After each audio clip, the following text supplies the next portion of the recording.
Surprisingly, this is one of those stories I forgot about until a few days ago when I was talking to a school friend on call and I got reminded of this. She was pretty freaked when I told her. You see, this happened when I was roughly maybe 7 or 8, so some of the details are a bit fuzzy, but I remember it pretty vividly.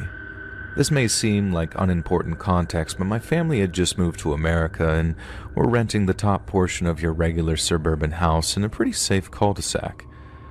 I had friends, they were triplets, about 3 or 4 houses down, not far at all, and every day I'd go hang out with them, and around 9 or 10 in the night, my older brother, around 11 or 12 I'd say, would make the 2-minute walk and come and get me and walk me home since I was pretty young. One night he came to get me as usual. The sun wasn't fully down, but it was getting pretty dark. We started down the walk as normal when he started casting glances over his shoulder. I didn't really notice until he shoved me hard away from the sidewalk and between 2 houses. Each house had a huge fence that separated their backyard, not ours though, and he'd made me crouch behind the fence. I remember being really scared but more confused since I had no damn idea what the hell was going on. More specifically, he was a pretty big prankster. Once he convinced me my older sister crashed her car into the ocean, so I didn't really believe him when he turned and said, "Walk behind the houses. I think someone's following us." Now looking back now, he was probably trying to keep me calm. However, whatever calm was left in my tiny 8-year-old body was gone the moment that I turned around and looked. The man had followed us behind the houses, and he was just by the edge of a few houses down near a different fence line. He had a black hoodie on, with the hood up, black sweatpants, and white sneakers. I had pretty bad eyesight due to some health problems, but back then it was crystal clear, and I could see with horrifying clarity that his jaw was just hanging open, like he was just standing there with his jaw hung open. It was horrifying. I think now that I'm older, maybe he had some kind of medical condition that affected his jaw, or maybe he did crack, I don't know. But back then, I could have sworn on God that I was seeing some kind of demon. Now anyway, my brother, when he saw that I was looking and getting ready to freak out, he told me, "Just run, as fast as I can to our house." And we booked it. Neither of us looked back, but we were so scared out of our minds. And like I said, we only rented the top portion of the house, so the bottom, with a sliding door in the backyard, belonged to some other tenant. I don't remember if she was home or not, but I remember tugging that thing open and locking it as fast as I can, and when I looked up, he was there in the yard, a little away from the door, just staring at us, with that jaw. Me and my brother told my sister and my mother immediately. My father was away for a work trip at the time, but nothing came of it. Not until the day after. We went to meet my dad at his warehouse, which had a small live-in portion above it where we lazed around until he was ready to head home with us. Around dusk, he came up and told us that we might have to wait since the police were there. He walked us around to the back window of the small area to show us police officers all around the backyard area of the warehouses. There were a few in line and a white van parked on the grass by the edge of the woods. Like I said, I was pretty young, so I don't remember many details of what actually happened, but I do remember my dad, who hadn't been told about the day prior, telling us that they found a man and a woman in the van. The man, he said, had his mouth hanging wide open. He seemed really disturbed while telling me about the whole thing and wouldn't answer any more questions about the woman. Maybe she was dead, I have zero idea. I do know that they were arrested on trespassing charges. I don't know anything else, and I haven't asked about it. I doubt that he'd remember. It's been over a decade, and he's pushing 70, but it freaks me out to this day. I still can't believe it happened, and I don't have any answers for it. I talked to my brother briefly about it in hopes that he remembered more than I do, but all I got was a long tirade about whatever medical condition the guy probably had for his mouth to be like that. He's an annoying medical student now, and sometimes I think maybe the guy didn't mean any harm and was just drugged out of his mind, but this was in the world's safest neighborhood and doesn't explain why or how he showed up. at my dad's workplace.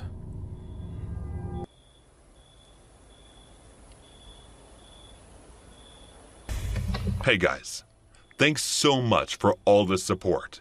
If you haven't subscribed to the channel yet, please feel free to do so. Stalked. After completing my college education, I'd been living with my parents for a little over a year. I remember feeling grateful for their kindness and patience during that time, as I struggled to find a job and a suitable place to live. It was not an easy process, but I kept myself motivated and optimistic and eventually landed a job that I enjoyed, in a cozy apartment that I could call my own. The job I got was to work from home since people were still scared that Corona could strike again, and they didn't want to risk it. The pay I received was quite reasonable, especially for a recent graduate like me, and it allowed me to purchase things I needed online on platforms like Amazon. Unfortunately, I couldn't control my urge to keep shopping, and my expenses started to increase gradually. Soon after, I found myself scrolling through the app for hours, and even though I didn't need anything, I ended up ordering stuff anyway. Over time, I realized I had developed an unhealthy shopping habit, and it was causing me more harm than good. That day, as I heard the doorbell ring, I quickly made my way to the front door. On opening the door, I came face to face with a middle-aged woman who was delivering my order. I couldn't help but notice how well she looked for her age, so I decided to compliment her to be polite and make her feel good about herself. She blushed and responded with a heartfelt, "You really think so? Thanks. My husband never complimented me like that." Her response made me feel a little uneasy, and I couldn't help but think that she might be getting neglected by her husband or that she was probably divorced. In an attempt to make her feel good, I said, "His loss." She smiled and thanked me again before I closed the door to my apartment. However, as I looked back, I wish I hadn't said that. Ever since that day, every time I placed an order for food or any other item, I noticed this same delivery woman showing up at my doorstep to deliver it. Initially, I didn't find it unusual, and in fact, I appreciated the consistency in her service. However, with each subsequent delivery, I began to notice that she would give me strange compliments that made me feel deeply uncomfortable. She'd comment on my physical appearance and make personal remarks that crossed the line of professionalism. Her behavior left me feeling uneasy and violated. As I continued to order from Amazon, her behavior became increasingly disturbing. I'd catch her staring at me through my windows, even when I had the blinds closed. With each other, the delivery timings only got later and later, and this made me feel uneasy. I couldn't shake off the feeling that she was doing it deliberately. It was as if she was keeping tabs on me, stalking me even.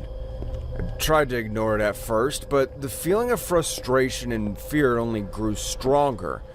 In the end, I made the difficult decision to stop ordering stuff, hoping that it would put an end to her stalking behavior. One night, I was startled awake by someone ringing my doorbell non-stop. I checked the time, and it was past midnight.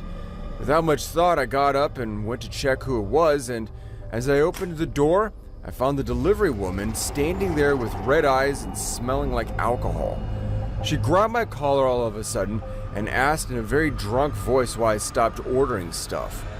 I was terrified as to why she was doing this, but before I could say anything, she passed out. Now, I wasn't the kind of guy who would leave a drunk woman alone at my doorstep so predators could take their chances, no matter how much of a creep the woman was.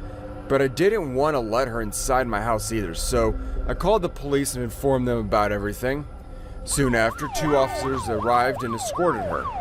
A few days went by, and that day I was out shopping at Walmart. When I came home, I was terrified to see that woman sitting on my couch waiting for me.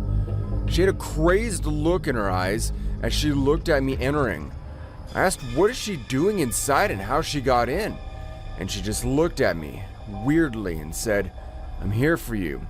I want to make you the happiest man on earth."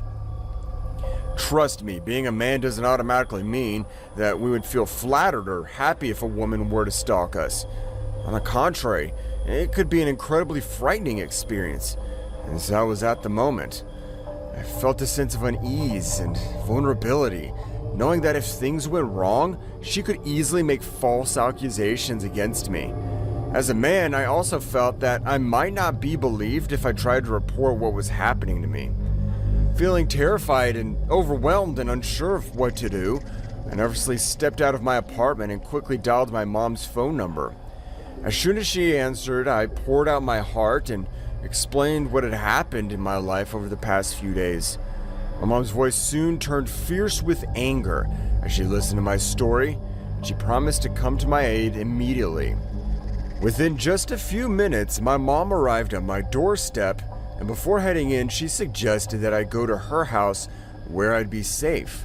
I don't know what my mom had said to that woman, but after that day, I never saw her again. Before we parted ways, my mom offered me a word of advice that I've never forgotten. She warned me never to compliment another woman unless it was her or my girlfriend.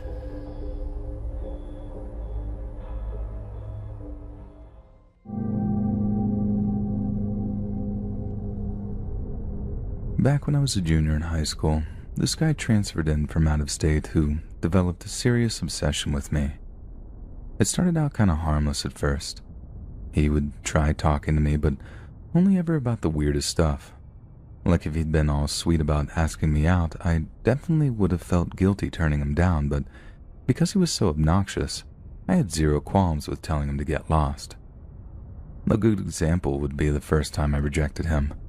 Most guys might just take it in their stride, maybe think I was playing hard to get, but this kid heard my no and immediately just punched a locker right next to me. The sound of it had me jumping out of my skin, and the few doubts I had about rejecting him completely evaporated the moment he acted out like that. He didn't just punch the locker either, because he caused such a scene, he literally ran away from the lockers at full speed. It was seriously the most embarrassing and terrifying thing that had ever happened to me at that point. Well, at the hands of another human being anyway.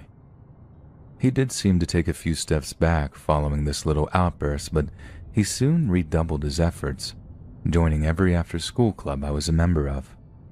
When they were done, he'd follow me home at a distance. One time my dad caught him doing it and chased him up the street after that. It became this huge family issue. I just found the whole thing thoroughly mortifying, I guess because I just didn't get how serious it was.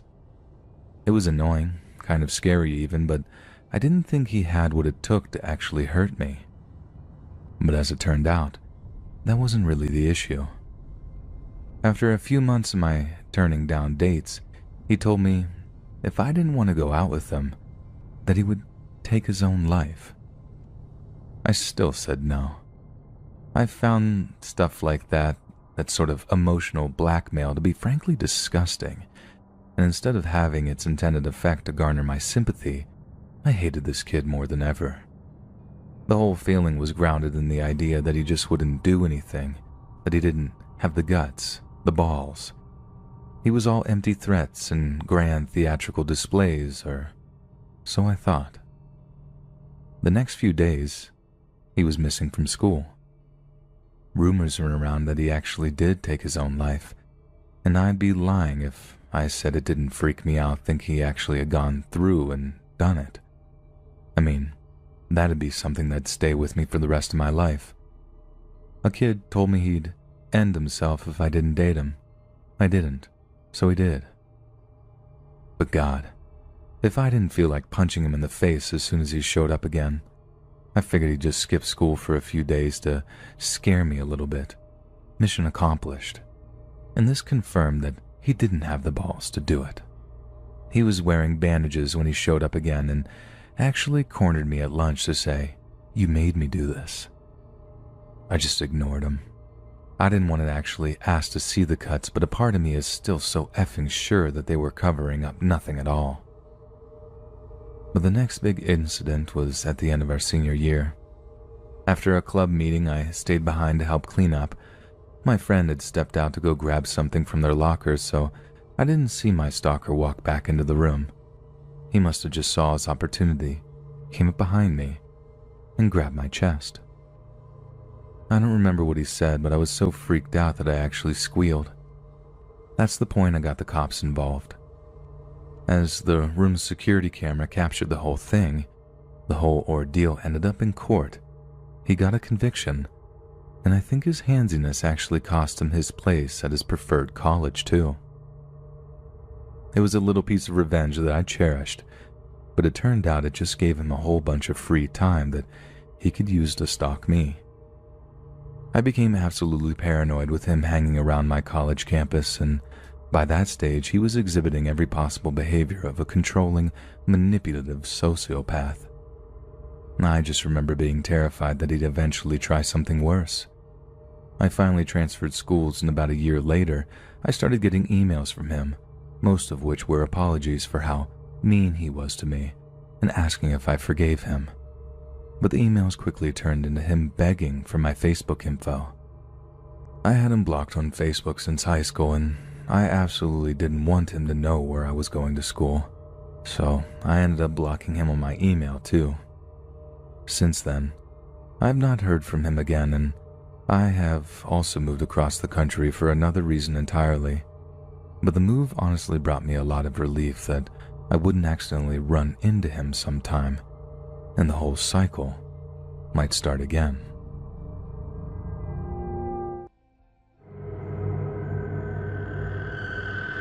Back when I was in college, I used to work evening shifts at an independent coffee shop that happened to be right next door to this little bagel place. I think there must have been some degree of collusion between the two owners, as the bagel place was geared to be like a health nut place, whereas all the baked goods the coffee shop produced had like diabetes-inducing levels of sugar in them. So naturally, I'd often gone to the bagel place to grab a bite to eat before clocking in for my shift. Since the sugar craft that followed, one of the cinnamon buns was about as debilitating as they come, but that's how I met Tom. Tom worked full-time at the bagel place, and he was there to take my order like 9 out of 10 times that I stopped by. It wasn't long before he knew my order off by heart. Shortly after that, we were on first-name terms, and the more familiar we got, the more little gentle flirting entered into our daily exchanges. Wasn't mad about it? He was kind of cute, and it certainly didn't sting that he started giving me discounts. After a month or so, he asked me if I have a boyfriend. I said no. So he asked me if I'd like to grab a drink or something after our shift ends. The bagel place and the coffee shop closed within a half an hour of each other. I said sure, because why not, right? But oh my god, if I'd have known that kind of guy Tom was and have just resigned myself to getting fat from the Danishes at work, a few extra pounds would be easy to shake. But a full-blown stalker, not so much.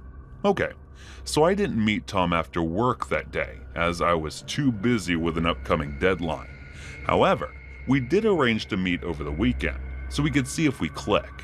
It definitely wasn't the greatest date I'd ever been on. Like, I don't think whatever chemistry we had really translated into a social conversational setting, but I didn't write them off altogether, and we agreed to go out next time we were both free. It's so weird to think he actually gave me space at first, like we went 48 hours at a time without talking sometimes. It really did seem chill. But then came the day when I walked into the bagel place and the manager was working the evening shift. This is highly out of the ordinary, so I asked her if Tom was sick or something. It's then she hits me with Tom isn't employed here anymore. We decided it was best that we parted ways. I'm shocked. So while I'm waiting for my order, I text Tom to ask him what the heck happened with his parting ways business. He replies pretty quickly, telling me that the manager had caught him giving me a discount and fired him as a result. Immediately, I felt terribly guilty, and I get the idea that if I pay off the difference from what was owed, I could maybe talk her into giving him his old job back. So right when I collected my bagel, I politely offered to pay back the discount if she considered offering Thomas's job back. I kind of embellished a little, making out that I'm the one who manipulated him into doing it, and the whole time the manager has this wow expression on her face. I think I'm making a solid point. She comes back with, "Oh, is that what he told you?" According to her, Tom hadn't been fired for giving discounts. It was her own policy that employees of local businesses get money off their food. He'd been fired because she'd received a number of complaints from female customers regarding his behavior towards them. His no was the flirt a little offered discounts, then eventually asked for the number. Those who handed it over didn't have a problem. Those that refused got cussed out before he refused service altogether. She claimed she actually had security footage of him going off when a customer, and some of the language he used was absolutely abhorrent. She planned on giving him a final warning over the incident that she prefers to work with and mentor junior staff instead of just kicking them to the curb. But the one thing she can't deal with is liars. Not realizing the footage came with audio, Tom tries to lie his way out of the predicament by claiming the disagreement was because the lady had tried to give him a fake $10 bill. That's like a pathological level of dishonesty, right? They're still insisting on the lies when confronted with overwhelming evidence to the contrary. I just remember apologizing for the intrusion and thanked her for setting me straight before I headed over to work to clock in. Tom was still expecting a reply at that point, but I just had no idea what to say to him. I wasn't even sure if I was ever going to talk to him again. I mean, that could have been me getting cussed out if I had the gall to turn them down. When I finished my shift, I got my phone out of my purse and I find that I had a grand total of 12 butt notifications, all with Tom's name attached. They started off all gentle at first. Have a good shift. Text me when you finish, etc. But around 8 p.m., there was obviously a point where he learned of the interaction between me and his former manager, and he was not happy about that. Not one bit. Oh, so you're just going to believe the exploitative employer over the person she's been taking advantage of? This is exactly what's wrong with the American labor market. Even the workers are bootlickers was the general tone of his messages. I'm not even saying I entirely disagree, but the whole thing left such a bad taste in my mouth, but I wasn't interested in seeing him at all. When I got home from work, I blocked Tom's number, deleted my contact details, and figured that would be that. But oh, how wrong I was. A few days later, I'm working the evening shift, crouched down stocking the mini fridge. I finish up, close the fridge. Then when I stand and turn around, Tom stood at the register. I tried to be as warm and friendly as possible, asking how he's been and stuff. But I completely avoid the fact that we haven't spoken since his little text tirade.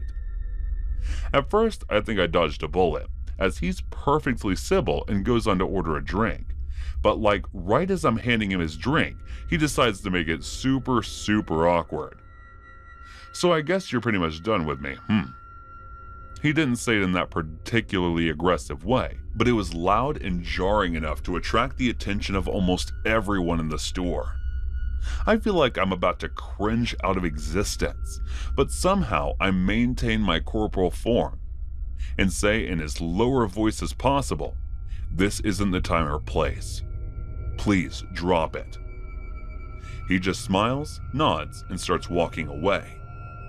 But instead of actually walking out of the door like I thought it was going to, he just takes a seat right in the middle of the store and proceeds to just stare at the register area in between baby sips of this coffee. And that's basically how it started. Tom would show up for coffee almost every time I was working, and every time he would just sit there for like an hour, staring me down whenever I was at the register. He was never rude or awkward about it, not after the initial incident anyway. So despite the fact that my boss had assured me that any funny business would result in a lifetime ban, he was reluctant to kick him out for being a little weird, as he phrased it. That got to be a kind of running joke about it, to everyone calling him Bicky Stalker, and I have to admit that one about upselling the Portuguese custard tarts until he was too fat to chase me. That one really didn't make me smile, but boy did that stop being funny. After the first time, he followed me home. After that, things got serious. I called the cops, got some advice from their fixated persons unit, and they actually paid Tom a visit to warn him off stalking me. But apparently he was only deterred for about a week, and what followed was a painfully slow escalation of intensity that culminated in the following. and that the 24 times had followed me up till that point, Tom had either stayed on the street corner and watched me walk into my building, or stood outside the building and looked up at the windows like he was trying to work out exactly which unit I was in. But on the day in question, I was so used to him keeping his distance that I didn't even notice that he was almost right behind me by the time I got to my door.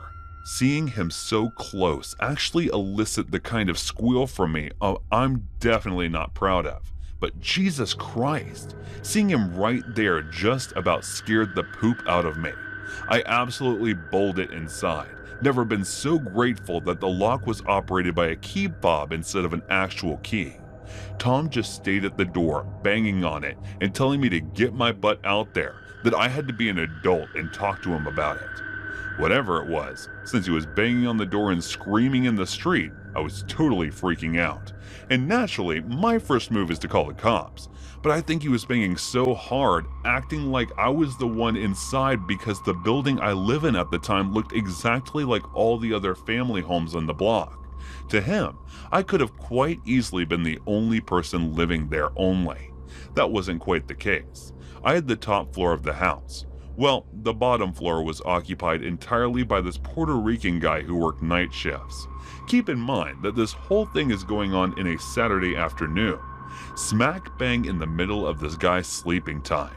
So while I'm praying for the cops to show up in time, an unlikely savior is about to come to my rescue. So imagine you're me. Oh, you can hear us, Biggie. If you think that you can just punk guys like me and I'll face the consequences, you're dumber than you look. Bang, bang, bang. The out of nowhere and even deeper, louder voice starts booming over the first like, "Hey, are you crazy? I'm trying to sleep here." My neighbor from downstairs. His name actually turned out to be Luis, is wearing nothing but a pair of shorts, and he's screaming in Tom's face as he backs down the steps of our building. Tom starts saying something back to him, but Luis keeps shouting over him, telling him to get lost. Get it doesn't like he's interested in backing down just yet.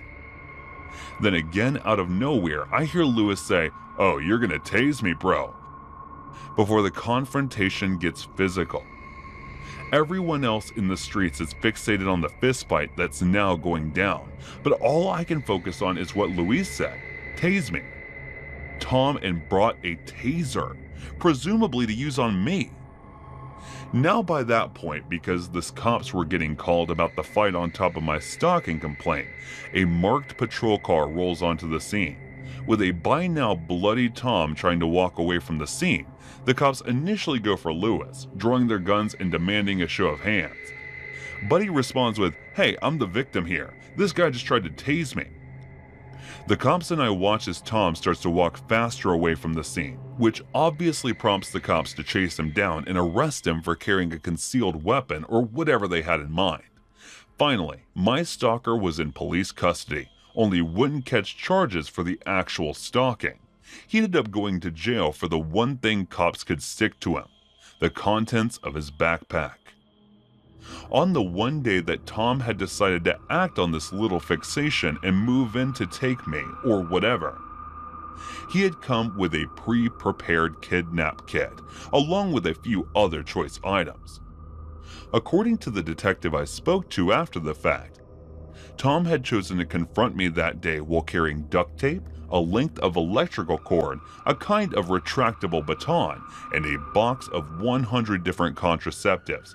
For some reason, is that last part that particularly creeped me out, not so much their inclusion, but the sheer freaking number of them. At his trial for conspiracy to commit kidnapping, Tom's attorney argued the state was trying to wrongfully prosecute a man who had been unfortunate enough to be assaulted by an unhinged parolee, whilst caring nothing more about malicious than home supplies. The persecution had a different story.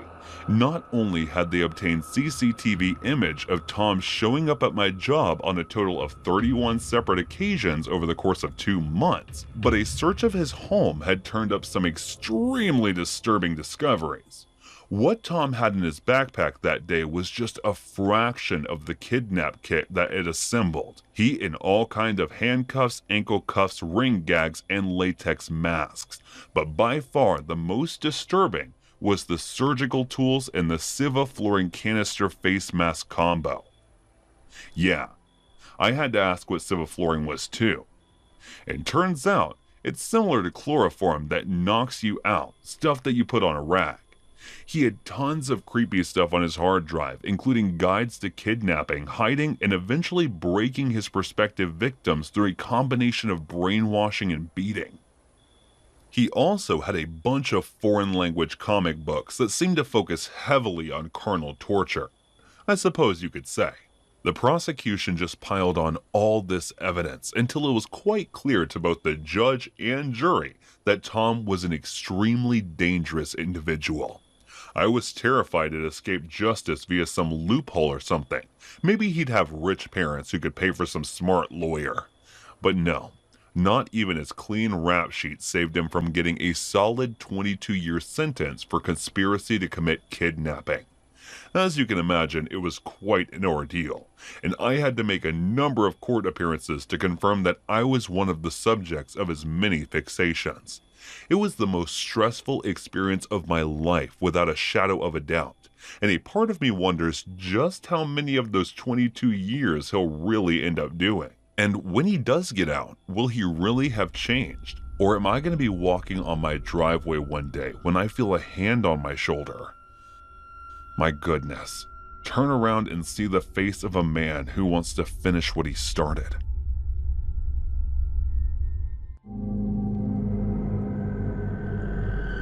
The picturesque town of Dyersburg, Tennessee, nestled along the Mississippi River, is the kind of place where neighbors know each other and life is quiet. But in 2015, the town became the focus of national attention due to the mysterious disappearance and subsequent murder of Karen Swift, a 44-year-old mother of 4. What began as a seemingly ordinary day with a yard sale ended in tragedy, leaving behind a puzzle that remains unsolved to this day. On October 30th, 2015, Karen Swift spent her Saturday hosting a yard sale at her home. A devoted mother, she was known for her vivacious personality and active involvement in the community. The yard sale drew numerous visitors throughout the day as Karen cheerfully interacted with buyers, many of whom were neighbors and acquaintances. For Karen, it was an opportunity to declutter her home and connect with others in her close-knit community. That evening, Karen attended a Halloween party with friends. She returned home late and spoke briefly with her estranged husband, David Swift, who still lived in the family home despite their ongoing divorce proceedings. According to reports, the two had a cordial but strained relationship, sharing the residence to co-parent their children. In the early hours of October 31st, Karen went missing. When Karen's friends and family realized that she had vanished, alarm bells went off. Her car, a white 2004 Nissan Murano, was found abandoned on a rural road just a few miles from her home. The vehicle's tires were flat, and her belongings, including her purse and phone, were left inside. However, there was no sign of Karen herself. Dyer County authorities immediately launched a search. Friends, family, and volunteers combed through nearby wooded areas, fields, and waterways, hoping to find any trace of Karen. Her disappearance struck fear into the hearts of the community, as speculations swirled about what might have happened. Was she abducted by someone that she met at the yard sale? Was her estranged husband involved, or was it the work of a stranger? The case took a devastating turn on December 10, 2015, when Karen's decomposed body was discovered in a wooded area near a cemetery, less than 3 miles from her home. Her remains were concealed under foliage, and the area appeared to have been deliberately chosen to hide her body. An autopsy revealed that she had suffered blunt force trauma to the head. The discovery confirmed what many had feared. Karen Swift had been murdered. However, the identity of her killer remained a mystery, and the investigation into her death became more complex as authorities sifted through a growing list of suspects. Karen's life was undergoing significant changes at the time of her death. She had recently filed for divorce from David Swift, citing irreconcilable differences. Friends described the marriage as troubled, with Karen seeking a fresh start. The divorce proceedings, however, were contentious, and David's behavior came under scrutiny following Karen's disappearance. In addition to her marital struggles, Karen had been involved in local fitness groups and was active on social media. Her outgoing personality and wide circle of acquaintances led investigators to explore whether someone she knew could have harbored ill intentions. One of the more intriguing aspects of the case was the yard sale Karen hosted on the day before her disappearance. A yard sale is a public event attracting strangers to a private residence. Investigators considered the possibility that Karen's killer might have been someone who attended the sale and used it as an opportunity to target her. However, no concrete evidence linked any of the yard sale attendees to the murder. As the investigation progressed, David Swift became a person of interest. Though he publicly denied any involvement, his strained relationship with Karen and his presence at the family home on the night of her disappearance drew suspicion. Friends of Karen claimed that she expressed fear of David in the weeks leading up to her death, and there were rumors of past domestic disputes. And despite these allegations, authorities did not charge David Swift with any crime. He cooperated with the investigation and maintained his innocence, but the cloud of suspicion continued to hang over him. Other theories emerged as well. Some speculated that Karen's killer could have been a stranger who abducted her after her car broke down.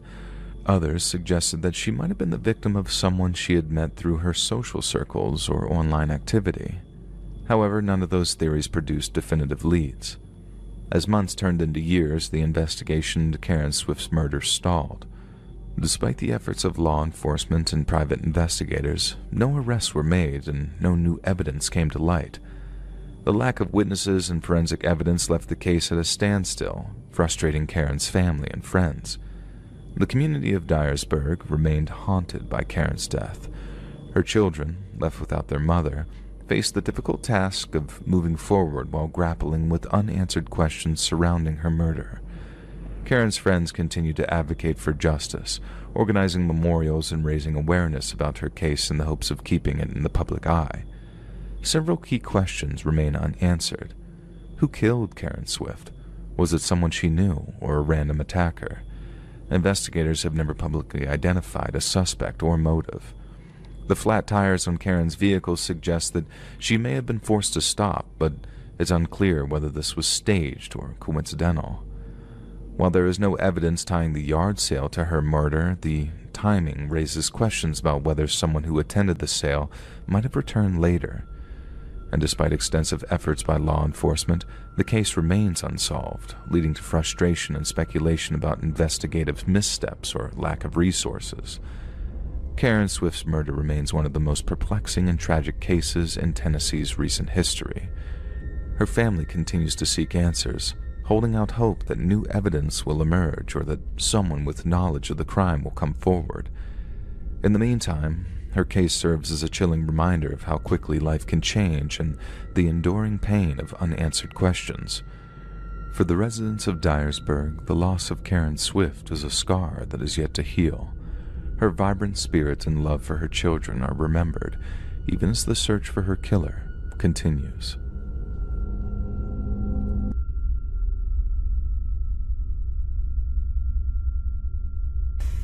Hey guys, thanks so much for all the support. If you haven't subscribed to the channel yet, please feel free to do so.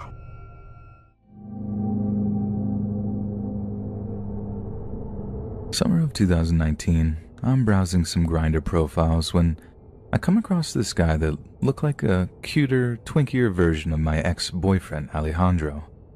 I was smitten. I think I have a thing for Latino guys, and this one ticked all my boxes. He was actually from Argentina, so the accent had me swooning, and after I made him laugh with my terrible Spanish, we agreed to meet up for some cocktails one night at a bar here in Austin. When we met, his attitude was a huge red flag. He seemed temperamental and bratty, but my God, it was the weirdest turn-on for me coming from him. Anyone else and I'd think I'd have been searching for an excuse to leave early. But this guy, I could have sat and listened to him talk for hours. He was so intense and got so mad about certain political topics, but if you hadn't guessed already, that Latin passion was something wild horses couldn't pull me away from. Oh, and another thing, I had expected to be paying for the drinks all night. Not trying to be too presumptive, just a dynamic I'd experienced previously since I was a few years older. But this guy was pulling his credit card out left and right and center, and some of our drink orders were pretty steep. I had no idea how someone so young could afford such amenities, but needless to say, I was impressed. They did, however, talk like a machine gun. They jumped from topic to topic, with the overarching theme being essentially, I have a lot of money, don't need to work, and I don't know what to do with my life. Sounds like one of those good problems, right? In anyone else, that kind of attitude would have maybe rubbed me the wrong way, but like I said, I could have listened to that accent all night. At one point during the date, this absolute bear of a man approached my date, whispered something in his ear, and my date kind of waved him away. My first thought is that this person was asking if they could buy him a drink and that he'd rightly dismissed them since he was out with me. But there was something else about the way they acted that made me think they'd met previously. I asked my date if he knows that guy, and he says no. But some people aren't very good at lying, and my date was one of them. I just smiled, nodded, and took the answer at face value. It wouldn't do me any good to start a pointless argument at this stage. And besides, it wasn't long after that they let slip about something that explained some of their more erratic behavior, and maybe even that weird interaction with the older guy. He told me that he was sorry if it seemed a little tense. It's just that he missed his daddy, who had been in an accidental shooting and was still recovering in the hospital. I told him he didn't have to talk about it and that I was really sorry it had happened, but he took it upon himself to vent about it to me, and I was more than willing to be the shoulder to cry on, so to speak. But after I noticed a few weird inconsistencies with what they were saying, creepiness and red flags started popping everywhere, and the more he talked, the more it sounded like his family was involved in some kind of organized crime. I thought I might have just been a bit overdramatic and, well, assuming a Latino guy was involved in crime just because he has money? That's some problematic thinking right there, I thought. But it wasn't the incident with his wallet that convinced me he was bad news. A few hours into the date, the tough-looking guy approaches him again, and he doesn't show a shred of shame that I'd obviously caught him lying. Another huge red flag right there, but the date was about to end, so again, no point making a scene over it. My date apologizes, tells me he has to leave, and promises me that he'll text me before he gets up and leaves. But, oh no. He's left his wallet on the table, and when I finally notice, I chase after him to give his wallet back. I'm almost caught up to him in the street outside the bar when the tough-looking guy tackles me so hard it almost knocks me off my feet.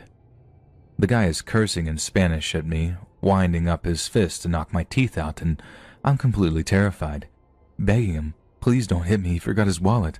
I have, insert the guy's name's wallet.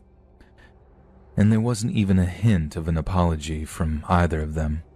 That guy's card must have had a limit in the thousands, but they didn't seem to be bothered that he'd almost lost it, nor that I'd been nice enough to return it.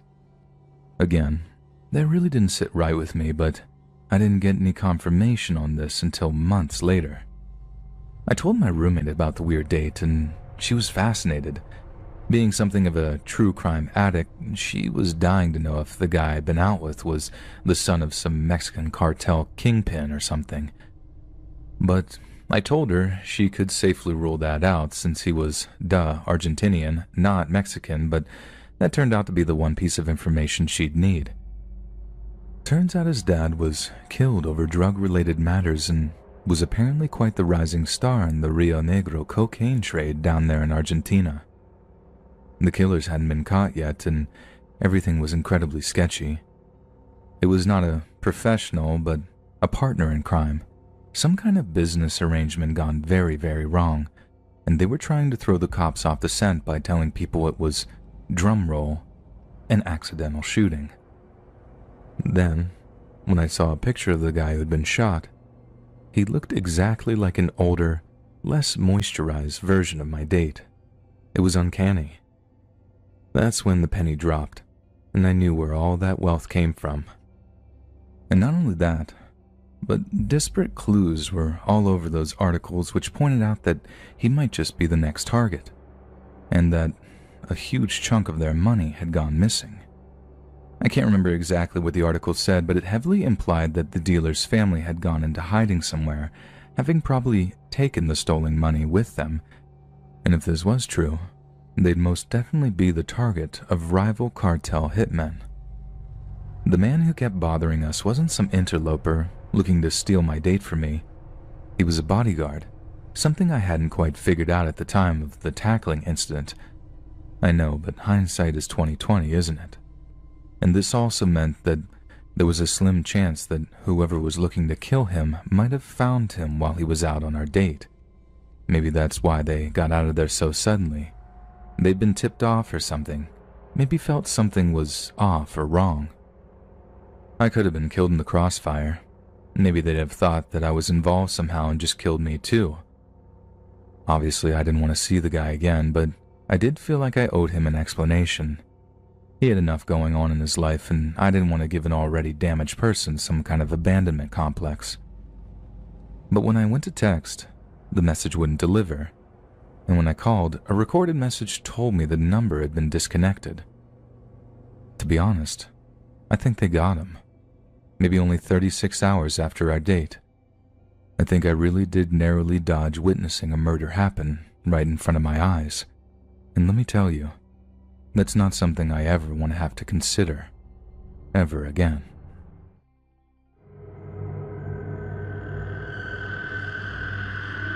On the morning of October 19, 1971, Cheryl Spiegel woke up a very excited young lady. It was her 10th birthday, and although she was headed to school that morning, her family had promised her cake and presents on her return home. Obviously, she was very excited. It was her day, her special day, so it was only natural that the birthday girl got a few extra minutes in bed, especially when her regular wake-up time was around 5:30 in the morning. If this meant that Cheryl didn't depart for the school bus with her brothers as she normally did. Instead, she left the house at around 6:25 a.m., headed out into the dark, foggy fall morning all alone. It was a walk that should have just taken a few minutes tops, but Cheryl never made it to school that day. In fact, the morning of Cheryl's birthday will be the last time anyone would see her alive in the mysteries surrounding her death, with puzzle professional and amateur detectives alike for years to come. Following her missing persons report being filed, local police officers conducted interviews with classmates, neighbors, and members of the Spiegel family itself, but not a single person could provide any useful information. The streets had been all but deserted when Sherwood appeared, when local newspaper began reporting sightings of Cheryl in the surrounding area. The police focused their investigation around the possibility of her running away from home, a dire mistake at a crucial time in the investigation, as it amounted to little more than wishful thinking. Because around 2 weeks later, a milk delivery driver was out on his usual morning rounds when he found he needed to take a leak. He pulled over to the side of an isolated country road when he noticed an odd grouping of rocks in the creek bed below him. It appeared as though they'd been deliberately stacked almost like a pyramid shape. The driver's curiosity got the better of him, and he headed down the slope to further investigate the odd formation. But when he did so, he noticed a small child-sized arm visible in one of the small crevices. The flesh was hideously discolored, with its owner obviously deceased, so the horrified delivery driver rushed to call 911. Shortly afterwards, emergency services arrived at the scene, collecting the corpse, which would soon be identified as the missing Cheryl Spiegel. The birthday girl had been stabbed a total of 26 times, with some of the stab wounds so deep that they ran through her completely. However, they didn't appear to have been the result of a knife. Rather, the wounds were small and puncture-like in nature, as if she had been stabbed with a needle-like instrument.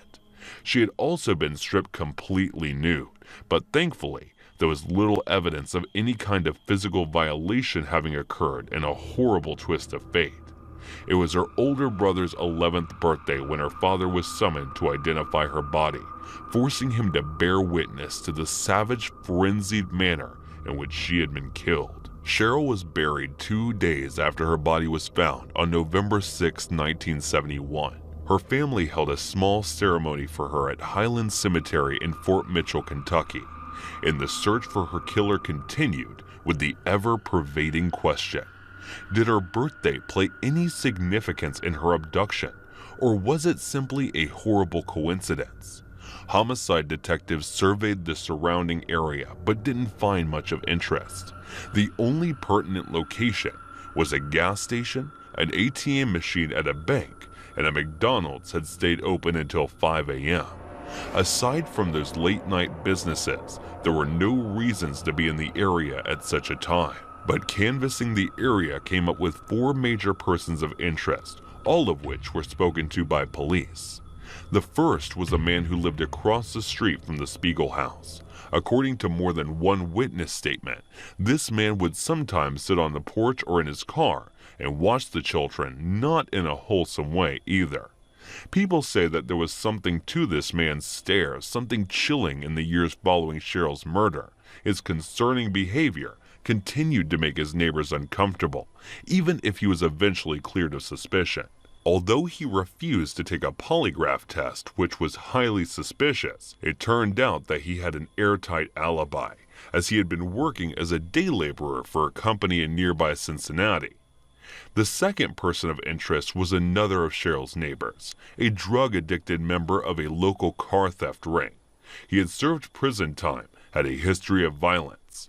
Some was known to be extremely volatile. His alibi for the morning of Cheryl's disappearance was flimsy at best, and he openly admitted to having seen her walk to the bus stop, making him the last person to see her alive.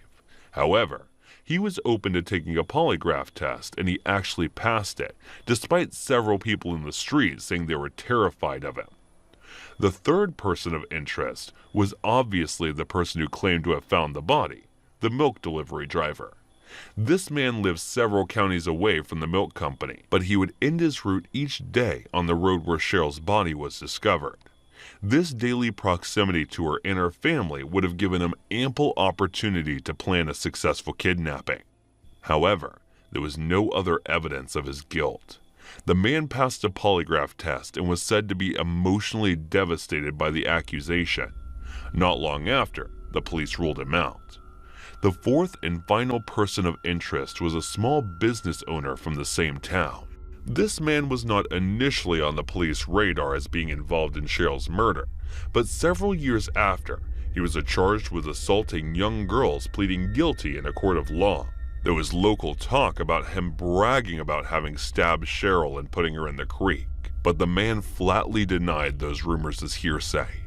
Police did interview him, and he agreed to take a polygraph test, which he passed beyond him supposedly bragging about the murder. There was no forensic evidence to ever tie him to the crime.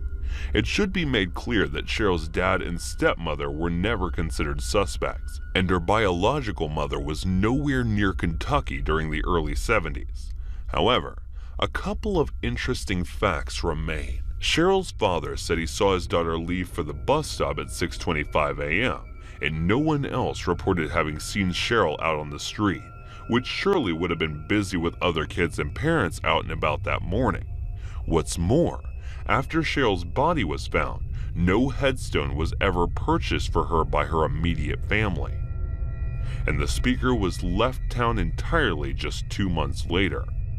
Cheryl's brother later said that their father never talked about Cheryl or her murder ever again.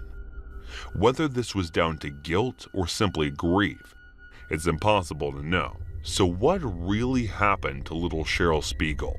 Was it some kind of horrible accident, or was foul play to blame? And what exactly made all those tiny pinprick wounds that punctured the length of the breadth of her tiny body? At best, some kind of vicious predatory killer with an unusual weapon cost them. But at worst, someone or something is still out there, and it's hunting children.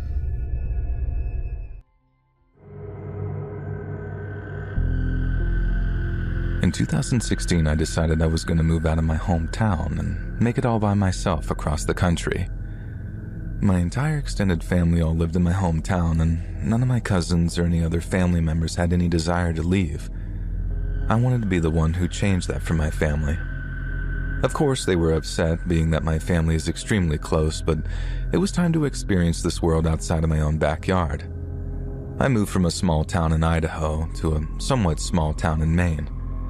I was so excited to start my life in Maine. I was told that the town that I was moving to had a small summer tourist boom, but most of the time it was quiet and scenic, which is exactly what I wanted. I visited a few months before the move and met a lot of locals who all seemed so lovely. The community was so friendly, and it appeared as if though everyone there just watched each other's backs. The time finally came, and I moved with my fiancée, Ricky. The move was mostly harmless, a few lost tempers, but ultimately it went smoothly, and by 6 p.m., we were inside our new home. Unfortunately, the blissful enjoyment of our new home didn't last very long. At some point in the middle of the night, I didn't see the time, we were awoken by a strange sound.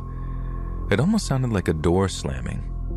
Ricky got out of bed and went to go see.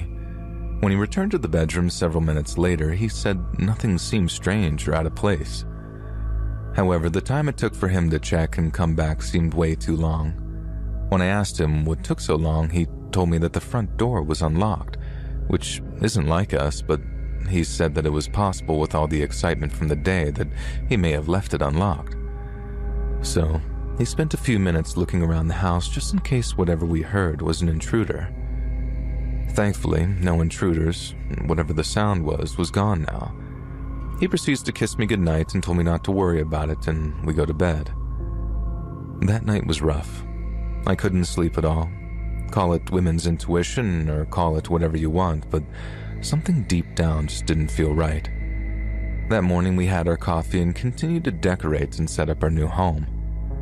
It wasn't until about 1 p.m. that we finally got ready to leave the house, and on the front steps was a package with a note. And the note just said, "Welcome. Enjoy the house." Ricky grabbed the package and opened it up inside, and it was a drinking glass. Just a regular drinking glass. It looked old, but there was nothing special about it. He laughed and made some jokes about people in Maine being just weird or something, and I laughed, but mostly felt this certain sense of uneasiness. I just knew that something was wrong about this. After the drinking glass package, we went to the store and ran all our necessary errands. Moving is really exhausting. Sometimes you don't realize all the stuff you need and forget until you're all settled in. That night we had dinner, got the internet set up, and watched a movie together. I felt off and anxious the entire evening. We got into bed at around midnight, and shortly after midnight we heard 3 loud bangs. Neither one of us was asleep yet, as we had just got into bed a little while ago. Ricky made his way to the door slowly, and before he could answer the door, bang, bang, bang. 3 loud bangs reverberated through the house again. Ricky shouted from our side of the door, "Who is it?" And what I heard next surprised me.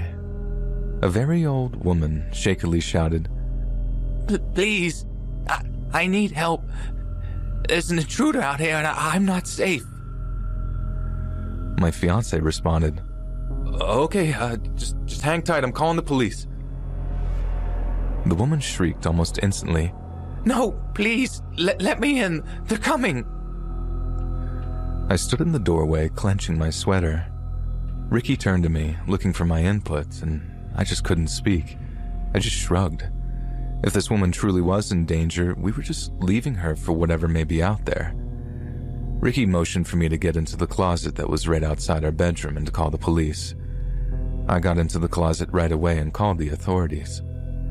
Once he heard me whispering to the dispatch, Ricky opened the door and some very old, frail woman came barreling inside.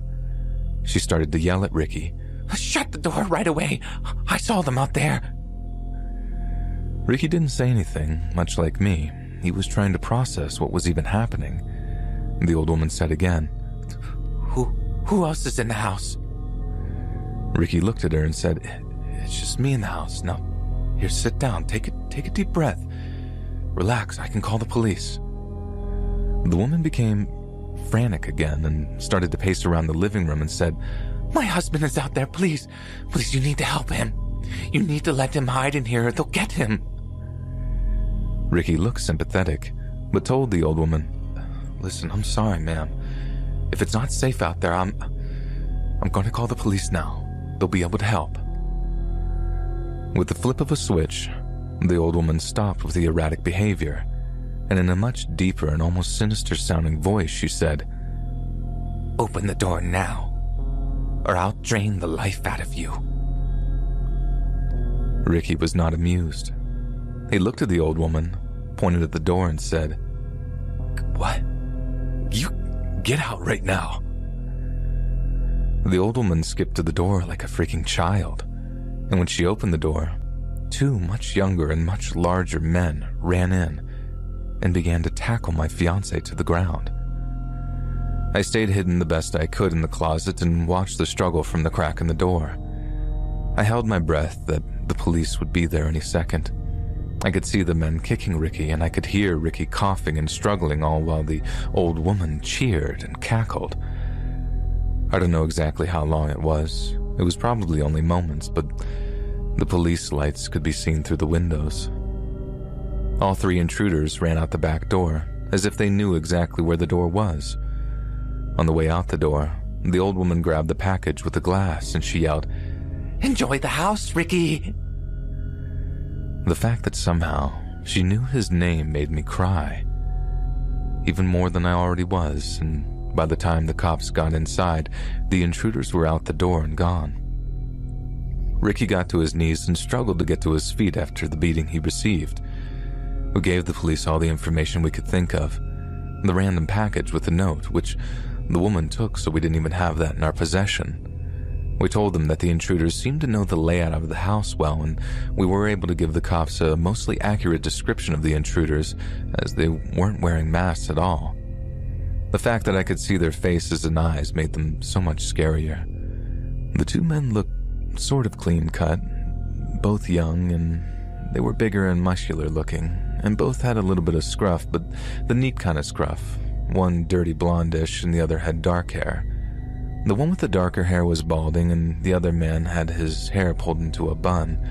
The older woman was extremely frail and small-looking, and she had this skin that looked as if though it were almost dripping off of her body. She had long, straight white hair, and from what I could see from my vantage point, no teeth, and I'm not sure about that last bit. The police were unable to catch these intruders, but that didn't matter to us. The next day we stayed in a hotel for a few nights and then moved back to Idaho. Being alone with no family during that ordeal nearly broke me, and then, more than ever, I needed my family. I still live in Idaho to this day, and I have no intentions of ever moving away after that nightmare. What's most frustrating is that I never did get my answers. I have no idea why we were targeted. I can see the events played out in my head as if it were yesterday, and it still makes me sick. The most frustrating and downright horrifying detail of the story is the details that my fiancé told me after we had already moved home to Idaho. Information he didn't tell the cops because he said it wouldn't have mattered anyway. That first night with the loud noise we had heard, Ricky said the door was unlocked. Well, that's true, but it was more than unlocked. The front door was wide open, and so was the back door. The door the intruders ran out of the second night. Whoever these monsters were, they were in my home the night before. I have not slept right since this ordeal, and I'm not sure that I'll ever sleep right again.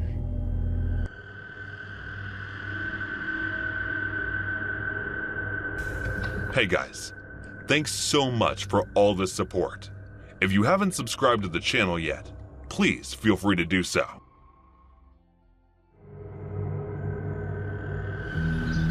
My name's Linda Brown, and I've recently moved to this town. Due to my mom's influence, I've come to love shopping at Target. And the good thing about this place is that the store is just a few blocks away from my apartment. At least that's what I thought before that incident. I was thrilled to discover Target 5 minutes from my place, so I went there to buy some stuff for my new home. Shopping in my comfort is something I love, and that store had just that. The woman who worked as a cashier was amiable, making me a regular at that place. But then one day, she told me she was going on pregnancy leave, and another cashier would join the next day as her replacement. A week later, I saw a man in his late 20s instead of her. I can't say why, but something felt strange about it. And while it might have been my imagination, I was subconsciously hyper-aware of the new cashier. The way he looked at me while ringing my items felt uncomfortable too. It wasn't just then, but whenever I visited Target after that, he would stare at me weirdly, scanning me from head to toe, making me highly edgy. So I decided not to go there anymore and chose a different store to buy whatever I needed. One day, when I was walking back from shopping, I noticed him standing on the road I needed to pass by, smoking. I tried my best to ignore him while his gaze followed me, and as I walked past him, I couldn't help but notice him mouthing some vulgar word to me. A strange fear crept up to my skin, making it crawl, but I successfully managed to walk away. Unfortunately, it didn't stop there. As I headed home from work one evening, I spotted him standing by an alleyway.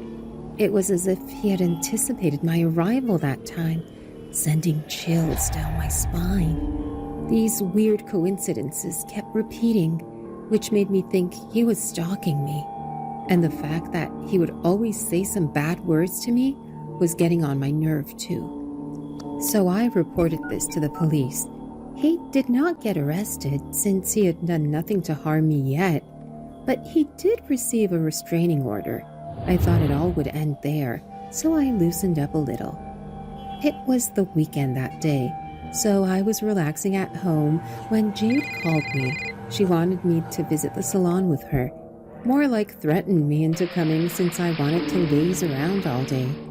I wasn't even surprised that she spent 3 hours there and then dragged me to buy a dress for her upcoming date night. Jade, can I please go home? I'm tired from all the walking. I stopped in the middle of the road and whined like a kid. Fine, you can, but after getting some drinks. I was about to throw a tantrum at her words when she grabbed my hand and pulled me with her. I did go to the bar with her, but despite her forcefulness, I denied having a drink since I used to experience a nasty hangover whenever I had glasses. It was around 8:40 or 45 p.m. when I reached home only to find the apartment door unlocked. I was sure I locked it behind me when I headed for Jana's, which meant someone had broken in. 911, what's your emergency? The female operator asked on the other end. Someone has broken in my apartment, I said, giving her my address. She told me some officers would reach my place within 15 minutes and asked me to stay careful by then. I went inside with silent feet while carefully scanning the area, praying not to run into whoever was in there.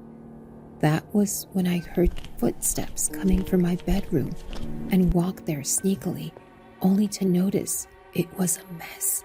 My clothes spread all over the floor while my undergarments were on the bed, along with a man who was lying over them. At first, I couldn't see his face, but when he turned around, it was him, that new cashier at Target. He had a nasty grin, and his eyes rolled back while touching himself. The scene horrified me so much that I ran outside my house. The thing he was doing was so nasty that it sent shivers down my marrow, and I started to feel nauseated. He probably heard me, for he ran after me and caught me, and before I could scream, he put a hand over my mouth, slapped across my face from the other, and started dragging me inside. I struggled and tried to get away from him, but he started punching me to keep me under control. A kick came to my gut as I blocked the door with all my force, since my senses told me that if he managed to take me inside, he would do something horrible and irreversible to me. Tears started to fall from my eyes, as I received multiple kicks that followed the first one. He looked at me with that evil smile still on his face, with monstrous intent. Thanks to my quick thinking, I had already called 911 because that was when the officers arrived and pulled him away from me. I coughed up blood as I fell down to the floor. One of the officers came to my aid and asked if I wanted them to drop me at a hospital on their way to the police station, but I refused. The man glared at me till the end, but I was relieved he was arrested. I should have just stayed at Jenna's, I thought, as I leaned against the wall. That night, I spent wailing and taking painkillers to subside the pain. I threw the clothes away that were on the floor the following day, as they only haunt me. Even though I got my injuries checked at the hospital the next day, and they disappeared within a week, something continued hurting me. Nothing happened after that, but the fear of him being there continued to lurk inside my mind. The creepiness, the smile, and that horrible scene had imprinted on my brain, reminding me each day that someone else could be as twisted as him, just waiting to strike. No matter how hard I try, I cannot make him disappear. He is there when I'm working, and a male employee looks at me. He is there when I'm at a cafe buying my favorite coffee. I was never this paranoid person, but now that I'm suspicious of every person, whether they are friendly or rude, it makes me sick.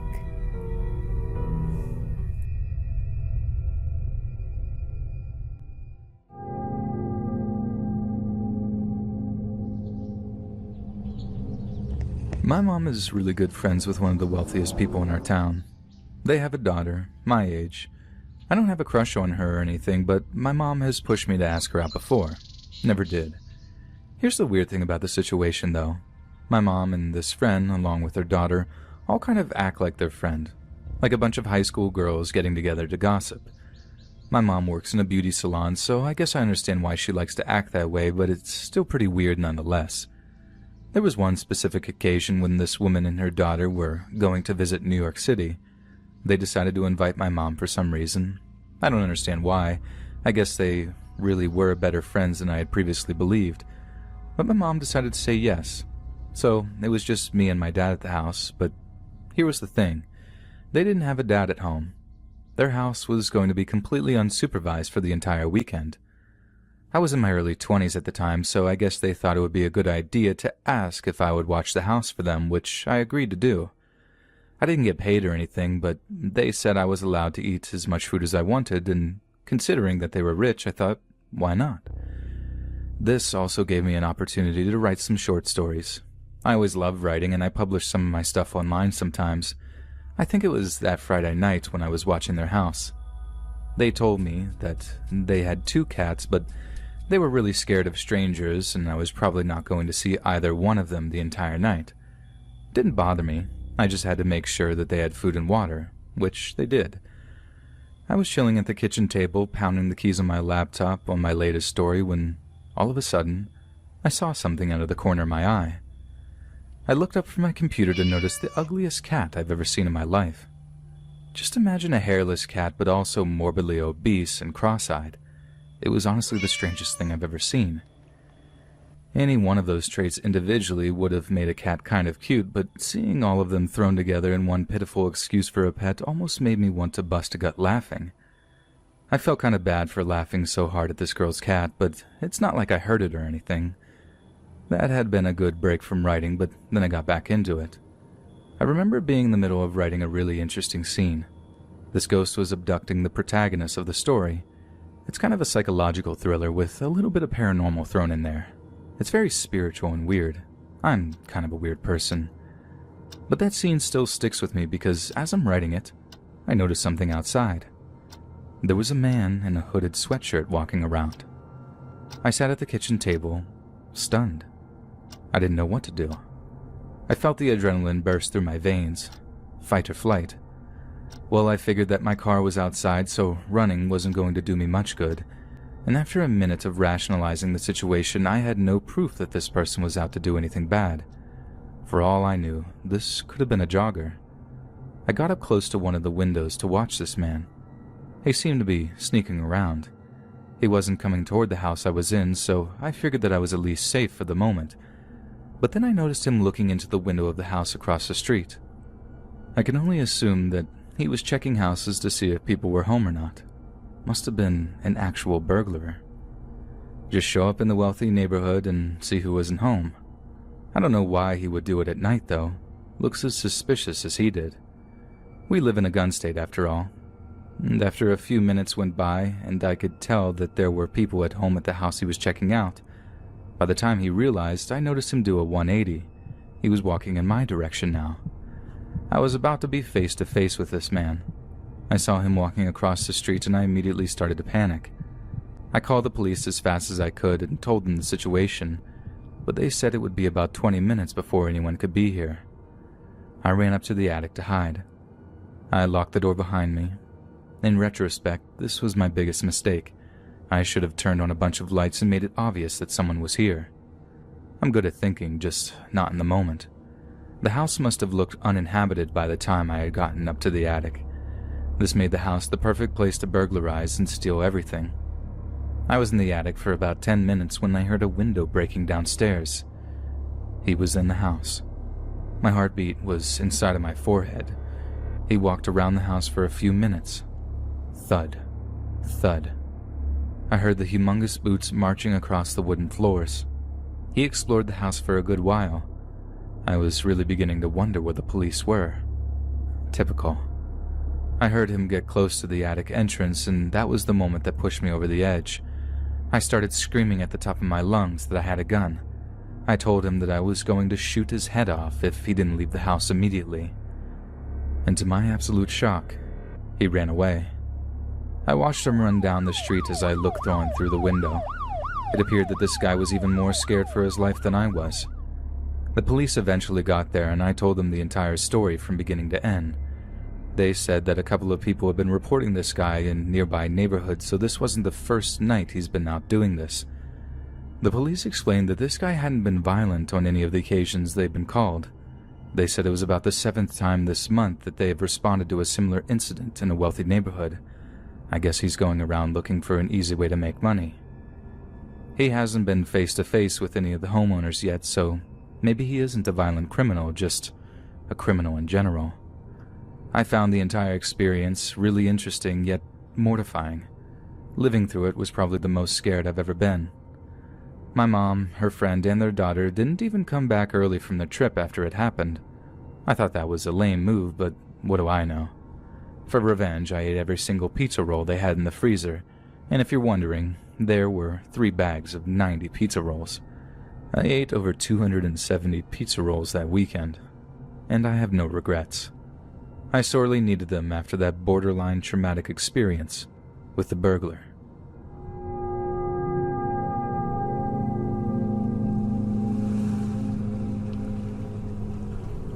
In late June of 2014, a 28-year-old German man by the name of Lars Mittank took a vacation to the Bulgarian seaside resort of Golden Sands.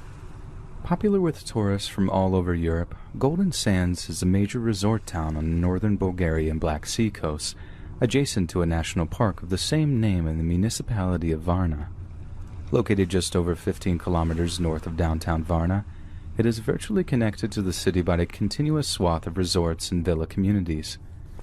On the 6th of July, Lars and his group of friends found themselves in a disagreement with another group of young German men in a local bar. Lars and his companions were fans of the German football team Werder Bremen, while the opposing group were Bayern Munich supporters.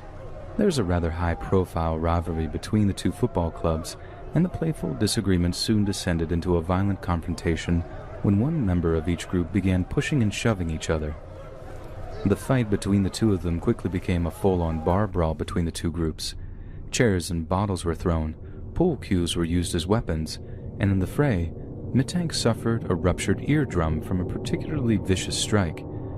Mittank was forced to visit the local doctor to have his head examined. It was discovered that the injury was a particularly nasty one that came with a rather high risk of internal infection. So the doctor prescribed a course of the antibiotic cefuroxime and advised Lars not to fly for the next couple of weeks, as it would risk seriously exacerbating the injury and cause a grievous amount of pain. He would also require another examination at the Bulgarian hospital in the coming weeks in order to ensure the wound was properly on the mend. So, Lars stayed in Bulgaria while his friends drove to the airport and flew back to Germany. He took a taxi back to the Hotel Color Varna, making reservations that would cover his recuperation period, then tried to spend the next few days relaxing and healing from his particularly nasty wound.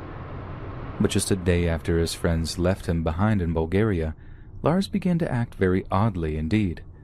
His bizarre and erratic behavior was captured by the hotel's closed-circuit television security cameras. He ran around the hotel, looking over his shoulder, accusing staff and guests alike of plotting against him.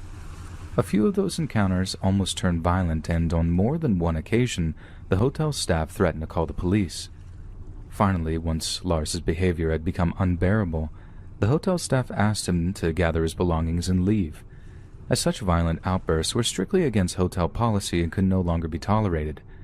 But before he checked out of the hotel, Lars made a call to his mother back in Germany. She later stated that he seemed extremely upset and told her in hushed tones that 4 German men, possibly the same his friend group fought with in the bar that day, were coming to kill him.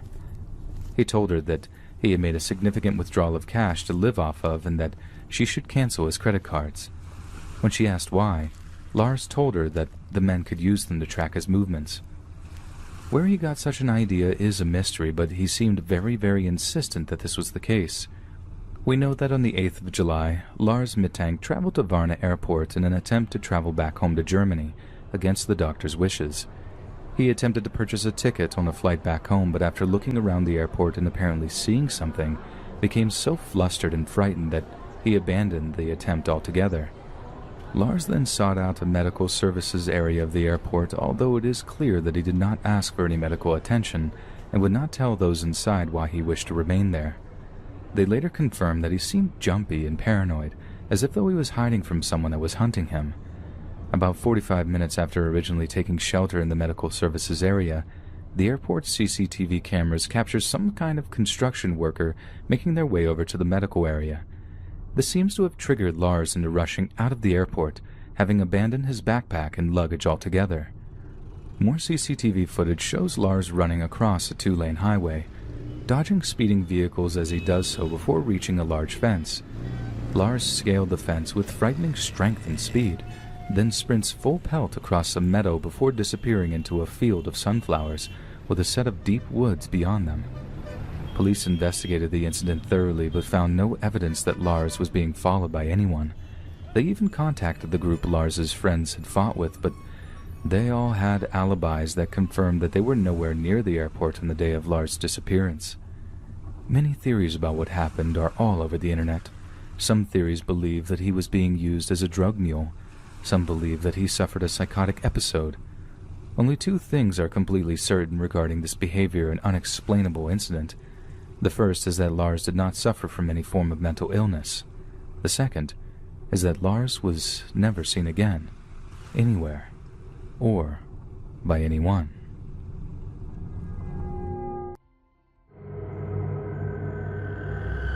August in 2020, I moved in with my aunt and uncle to an insanely small rural town in California.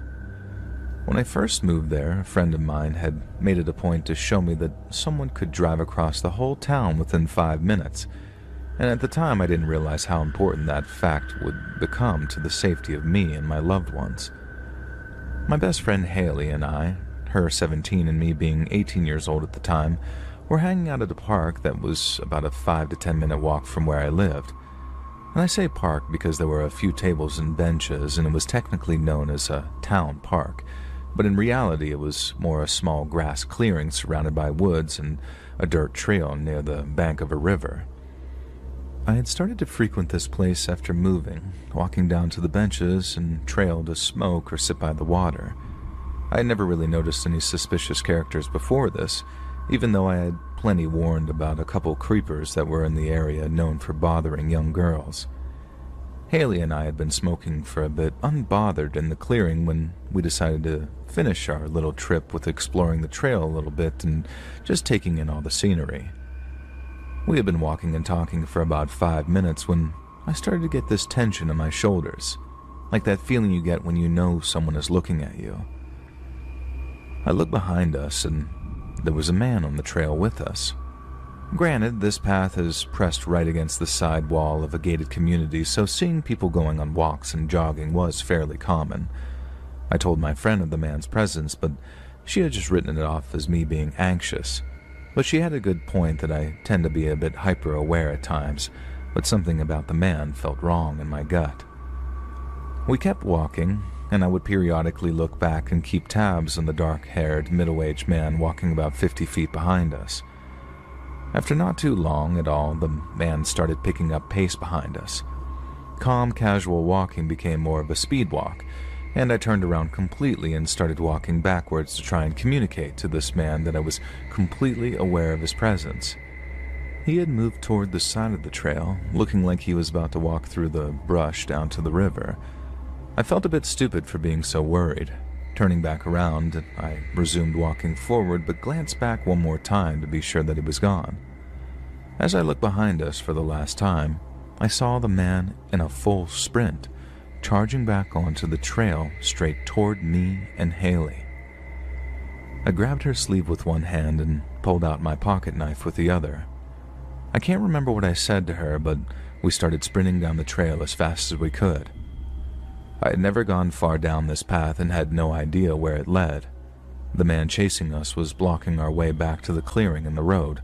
His footsteps on the dirt grew louder, getting closer. I let go of Haley's sleeve to pull out my phone and called my uncle while still running. I told him we were being followed on the trail at the park, but I couldn't give him an exact location. I had never gone much further than the entrance and didn't know where the trail led to.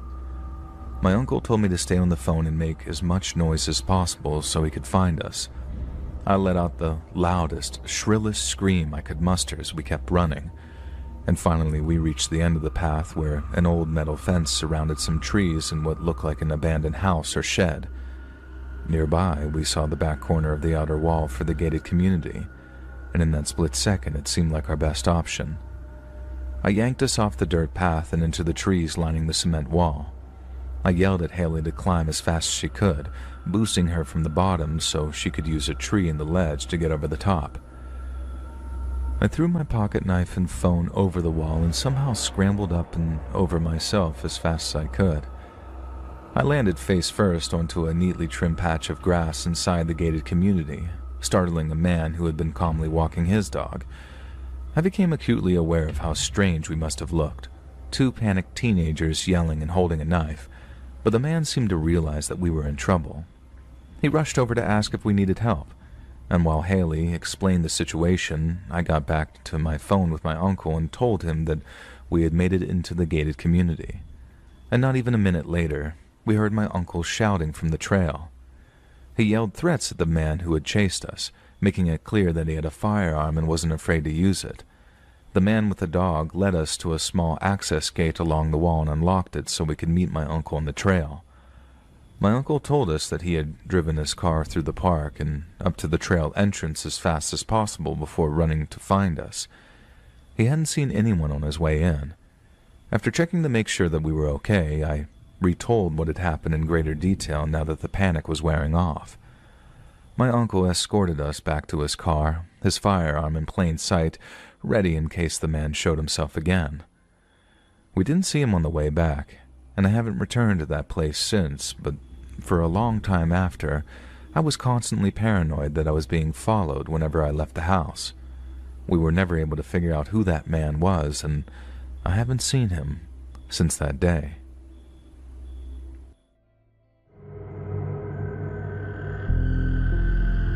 In 2016, I decided I was going to move out of my hometown and make it all by myself across the country. My entire extended family all lived in my hometown, and none of my cousins or any other family members had any desire to leave. I wanted to be the one who changed that for my family. Of course, they were upset, being that my family is extremely close, but it was time to experience this world outside of my own backyard. I moved from a small town in Idaho to a somewhat small town in Maine. I was so excited to start my life in Maine. I was told that the town that I was moving to had a small summer tourist boom, but most of the time it was quiet and scenic, which is exactly what I wanted. I visited a few months before the move and met a lot of locals who all seemed so lovely. The community was so friendly, and it appeared as if though everyone there just watched each other's backs. The time finally came, and I moved with my fiancée, Ricky. The move was mostly harmless, a few lost tempers, but ultimately it went smoothly, and by 6 p.m., we were inside our new home. Unfortunately, the blissful enjoyment of our new home didn't last very long. At some point in the middle of the night, I didn't see the time, we were awoken by a strange sound. It almost sounded like a door slamming. Ricky got out of bed and went to go see. When he returned to the bedroom several minutes later, he said nothing seemed strange or out of place. However, the time it took for him to check and come back seemed way too long. When I asked him what took so long, he told me that the front door was unlocked, which isn't like us, but he said that it was possible with all the excitement from the day that he may have left it unlocked. So, he spent a few minutes looking around the house just in case whatever we heard was an intruder. Thankfully, no intruders, whatever the sound was gone now. He proceeds to kiss me goodnight and told me not to worry about it, and we go to bed. That night was rough. I couldn't sleep at all. Call it women's intuition or call it whatever you want, but something deep down just didn't feel right. That morning we had our coffee and continued to decorate and set up our new home. It wasn't until about 1 p.m. that we finally got ready to leave the house, and on the front steps was a package with a note. And the note just said, "Welcome. Enjoy the house." Ricky grabbed the package and opened it up inside, and it was a drinking glass. Just a regular drinking glass. It looked old, but there was nothing special about it. He laughed and made some jokes about people in Maine being just weird or something, and I laughed, but mostly felt this certain sense of uneasiness. I just knew that something was wrong about this. After the drinking glass package, we went to the store and ran all our necessary errands. Moving is really exhausting. Sometimes you don't realize all the stuff you need and forget until you're all settled in. That night we had dinner, got the internet set up, and watched a movie together. I felt off and anxious the entire evening. We got into bed at around midnight, and shortly after midnight we heard 3 loud bangs. Neither one of us was asleep yet, as we had just got into bed a little while ago. Ricky made his way to the door slowly, and before he could answer the door, bang, bang, bang. 3 loud bangs reverberated through the house again. Ricky shouted from our side of the door, "Who is it?" And what I heard next surprised me. A very old woman shakily shouted, Please, I need help. There's an intruder out here and I'm not safe." My fiancé responded, "Okay, just hang tight, I'm calling the police." The woman shrieked almost instantly, "No, please, let me in. They're coming." I stood in the doorway, clenching my sweater. Ricky turned to me, looking for my input, and I just couldn't speak. I just shrugged.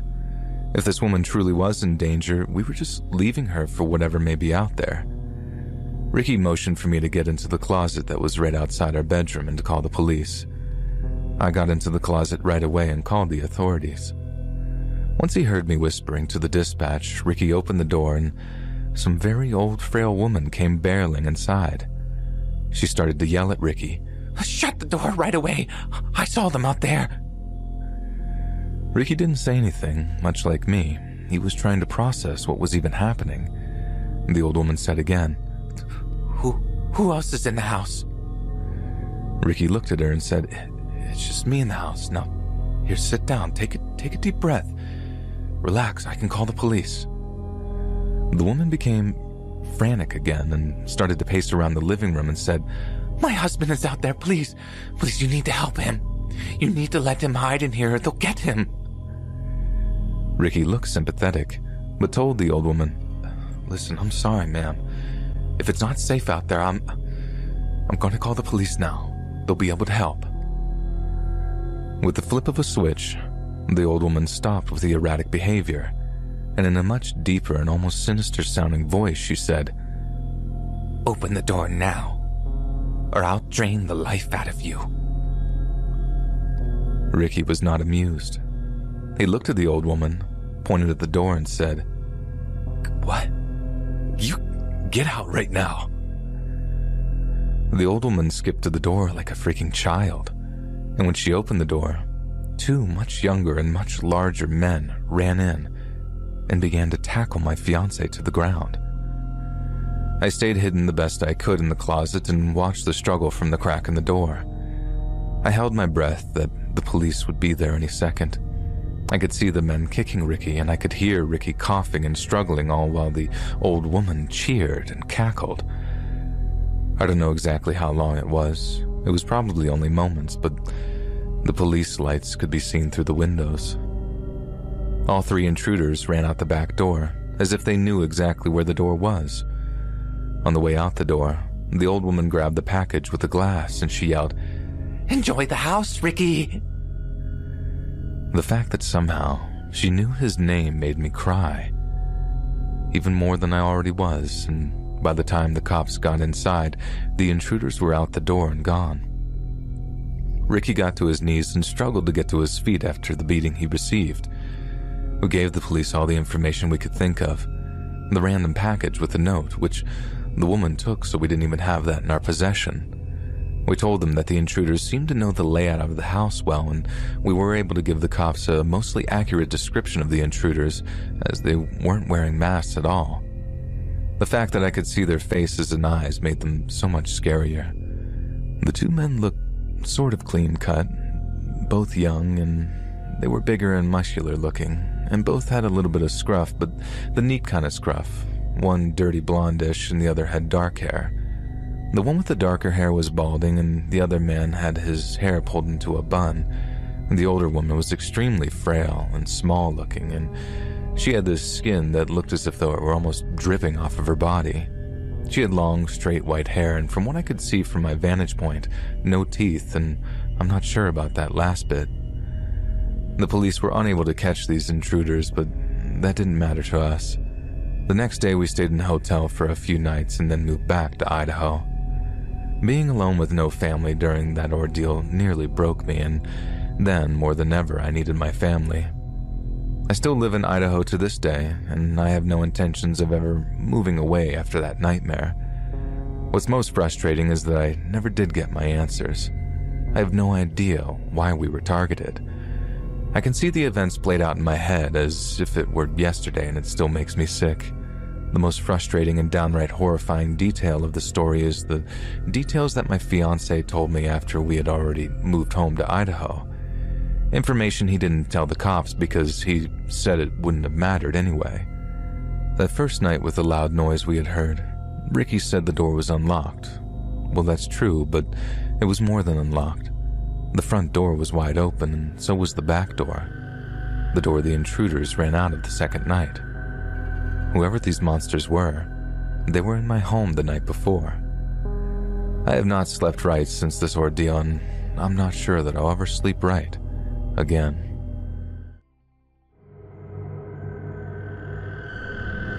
This happened 4 years back. It was the middle of winter, and the night was unseasonably warm, without a hint of snow on the ground.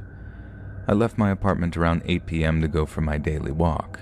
I worked nights and my schedule was screwed up, hence the 8 p.m. walk, figuring I would cross the bridge into the city nearby. For further context, I'm a very tall guy who's fairly athletic, and I was in my late 20s at the time. I'd rarely had a problem walking at night, and at the time I felt safe doing so. I put on my headphones and headed towards the bridge. The first 20 minutes were uneventful.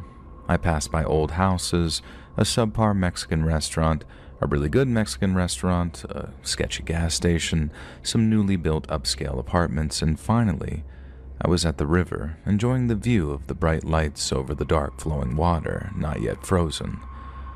I crossed the bridge into the city and hit a crosswalk button at a four-way intersection, and then noticed someone standing on the corner opposite, the only other soul I'd seen outside that night.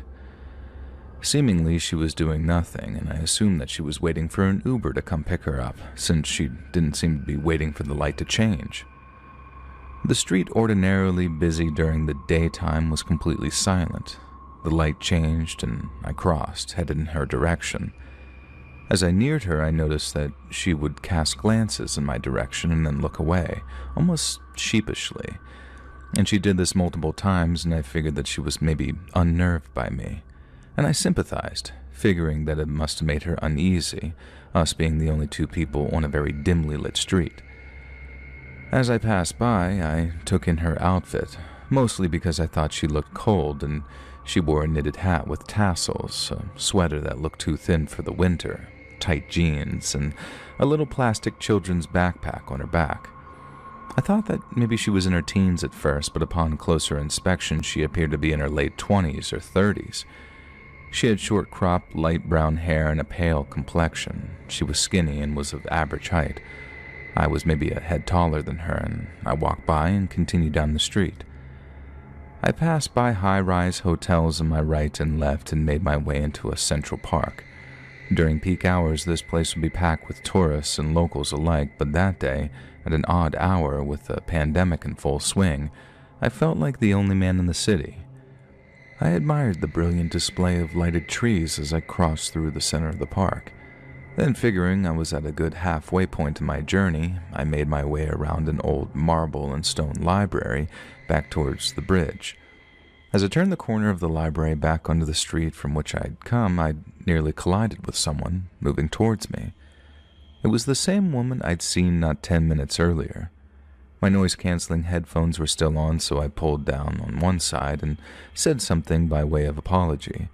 She said nothing in return. Instead, she stepped back from me and stood below a streetlight, not making eye contact. She stole tiny glances at me, that same tick that I'd noticed before, and I put my headphones back on and nodded goodnight and headed towards the nearest crosswalk. Reason told me that she must be headed in the direction I'd come from, since we'd nearly run into each other headed opposite ways, but some part of me whispered that she wasn't headed that way. And sure enough, when I turned to look, she was trailing closer behind me, her strides surprisingly long and energetic, and I found this odd that I continued to watch her out of the corner of my eye. Shortly after I reached the crosswalk, as I stood there waiting for the light to change, she caught up with me, passed me by, and stopped. A car went past, and as it did so, she squatted over her plastic bag a few meters from me, rifling frantically for something, looking up at me on occasion. I hit a button on my headphones, stopping my podcast so that I could hear her better. And what I found disturbing about the motion of her looking through her bag is that it struck me as fake, as though she were pretending for some reason. She was barely looking inside, and her careless motions struck me more like bad acting, and something about her motions, the way she kept looking at me, it all felt wrong. The light changed, and I began to walk quickly, but she was faster. She stood suddenly, darting past me towards the museum, swinging the half-open little pink backpack over her shoulder, and I watched her silhouette disappear into the darkness beyond the reach of the streetlights. I hoped that that was the end of that, and after a few beats of not seeing her, I let my guard fall a little, restarting my podcast. Beyond the museum was a patch of poorly lit sidewalk in front of a squat building with mirror-like windows. I wasn't far from the bridge now.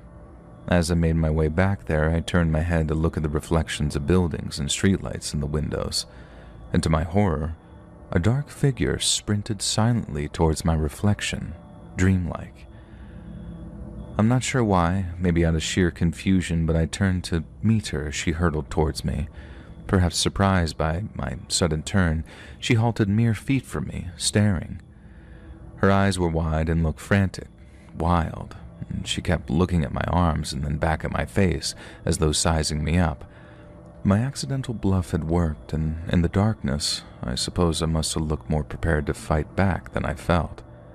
She gripped something small tightly in one hand, though she held it off to the side, and in the shadow of the building I couldn't see what it was. Seconds dragged as we stood there staring at one another, Immobilized by fear and confusion, I waited for her to make some move to attempt to use whatever object that she held in her hand. Just then, to my enormous relief, a car trundled slowly past. A bit of my strength returned, and over my blaring podcast, I felt, more than heard, myself shouting at her, "What do you want?" And there was no reply. I slowly backed away from her, expecting her to move, and she just watched me, that same intense look on her face. I took another step back, and then another, and steadily backing away from her until I felt confident enough to turn and carefully walk away. As I reached a better lit area, I began to move faster, all the while keeping my eyes trained on her shadowy form. She stood there for some time, statuesque. Then abruptly, having spontaneously abandoned whatever plan that she may have had for me, she turned from me and, without looking for traffic, she crossed the street with long strides and disappeared around the corner of a building. Something about the casual air of it disturbed me greatly. I kept my eyes trained behind me on my walk home, afraid that she would follow me. The bridge was well lit and I saw no signs of her. And knowing that this was the only way for her to follow me and keep up on foot, I breathed a sigh of relief. I saw no more cars headed from the city and no more pedestrians out walking. Nothing happened after that, I'm not sure why, but I didn't call the cops that night. I still regret not having called despite my roommates insisting that I do so. I just remember thinking that I wasn't sure what to say to the cops, that I hadn't really been attacked, that they wouldn't be able to find her anyway, and I made up excuses. I suppose I must have been in shock, in denial at having been nearly ambushed, especially by someone smaller than me, in my own city so close to my apartment. And one of my roommates called the cops for me, and a cop drove through the area, but by that point, she was gone.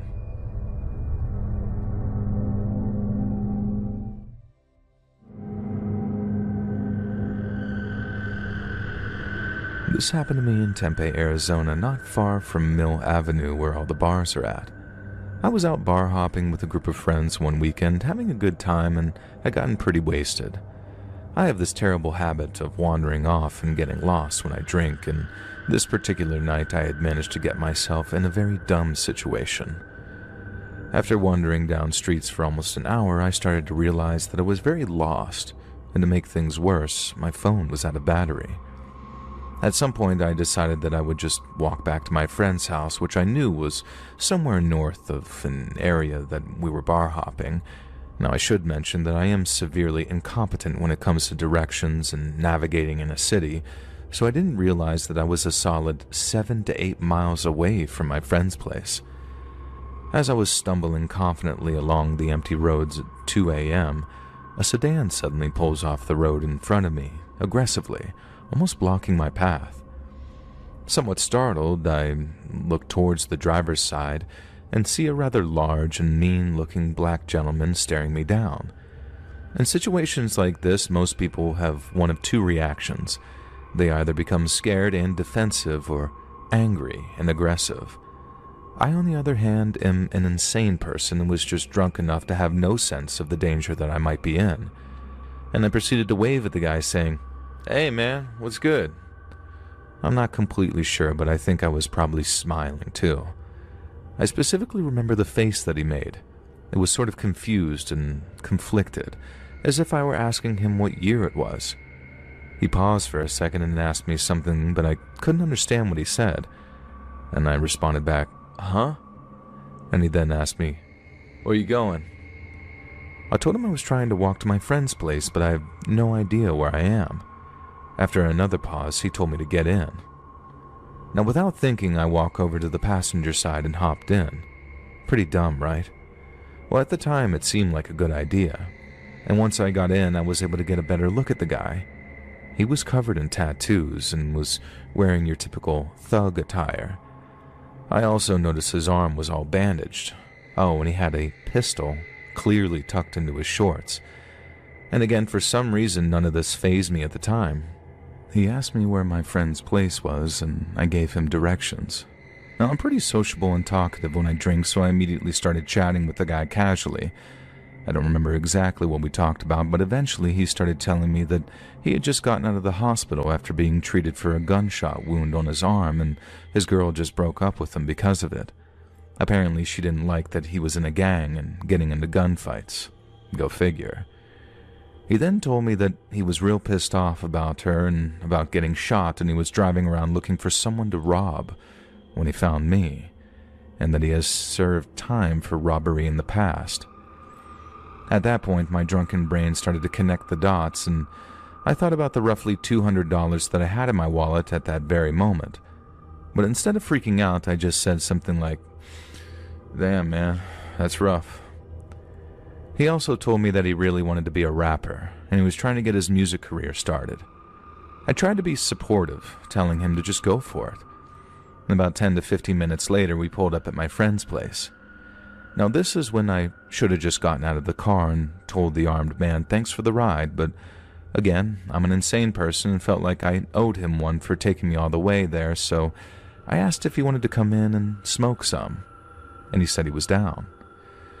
At this point, my friends had already been back for a while and were all wondering what had happened to me. And as you might expect, they were awfully surprised when I showed up with a strange black guy who I now knew was a gang member who had debated robbing me at gunpoint. What the dude did next sort of sketched everyone out, though. My buddy lives in a house with a few other people. His room is at the very end of the hallway, and that's where they all were listening to music. He also has a huge safe in his closet that is visible as soon as you walk in the room. I didn't realize it, but my new friend had brought his gun inside with him, and shortly after entering the room, after everyone said what's up, he took his gun out of his waistband and put it down right on top of the safe in front of everyone. It seemed like a really odd thing to do, but it was a lot better than what he could have done. I feel like it was a sort of show of respect, like he wanted to show that he wasn't going to use it. Luckily, I do have super chill friends, so they acted cool and were about to roll up a blunt, so a few minutes later we all went back to smoke, leaving that gun in his room. The dude chilled with us for a while longer and actually seemed to get along with some of my friends who had a similar interest in music. He then picked up his gun off the safe and left without incident. Looking back, I realized that could have gone much, much worse, especially since my buddy had a lot of cash in that safe and could have easily robbed us at gunpoint at any time. And I like to think that although he was a criminal and a gang member, he was also just a guy going through a hard time, and a little kindness and marijuana prevented that night from going very, very bad. My name's Linda Brown, and I've recently moved to this town. Due to my mom's influence, I've come to love shopping at Target. And the good thing about this place is that the store is just a few blocks away from my apartment. At least that's what I thought before that incident. I was thrilled to discover Target 5 minutes from my place, so I went there to buy some stuff for my new home. Shopping in my comfort is something I love, and that store had just that.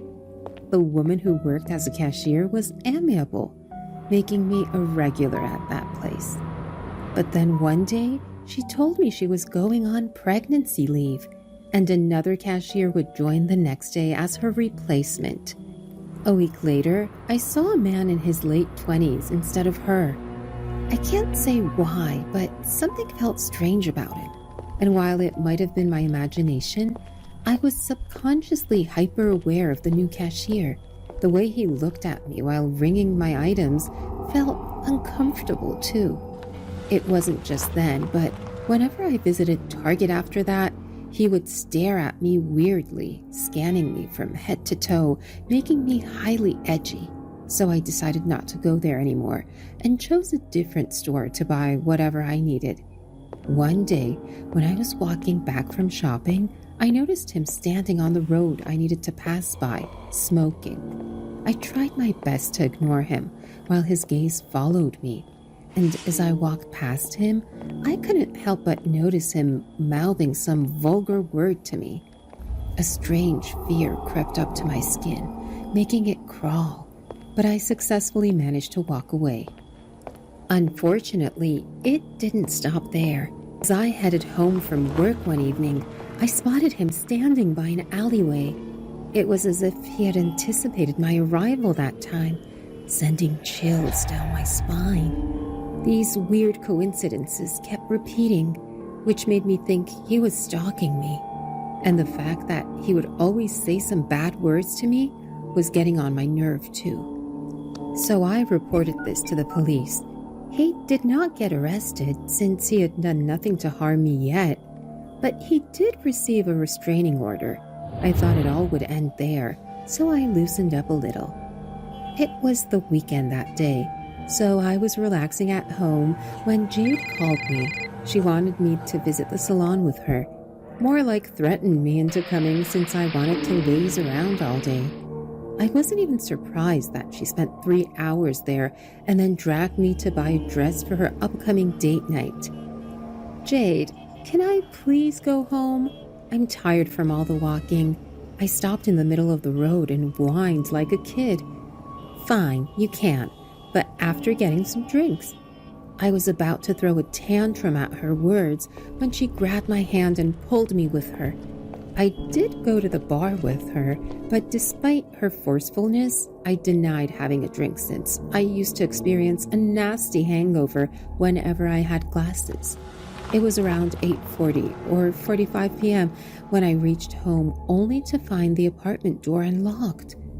I was sure I locked it behind me when I headed for Jana's, which meant someone had broken in. 911, what's your emergency? The female operator asked on the other end. Someone has broken in my apartment, I said, giving her my address. She told me some officers would reach my place within 15 minutes and asked me to stay careful by then. I went inside with silent feet while carefully scanning the area, praying not to run into whoever was in there. That was when I heard footsteps coming from my bedroom and walked there sneakily, only to notice it was a mess. My clothes spread all over the floor while my undergarments were on the bed, along with a man who was lying over them. At first, I couldn't see his face, but when he turned around, it was him, that new cashier at Target. He had a nasty grin, and his eyes rolled back while touching himself. The scene horrified me so much that I ran outside my house. The thing he was doing was so nasty that it sent shivers down my marrow, and I started to feel nauseated.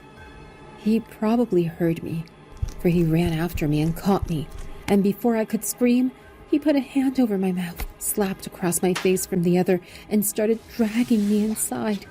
I struggled and tried to get away from him, but he started punching me to keep me under control.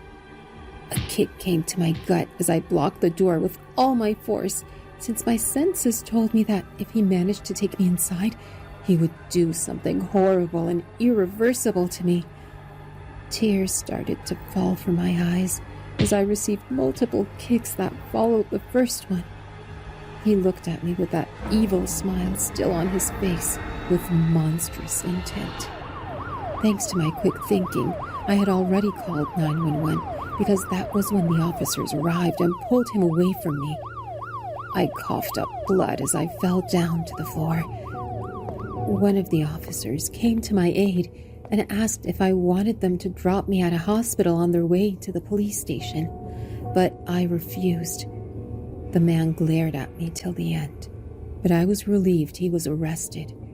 I should have just stayed at Jenna's, I thought, as I leaned against the wall. That night, I spent wailing and taking painkillers to subside the pain. I threw the clothes away that were on the floor the following day, as they only haunt me.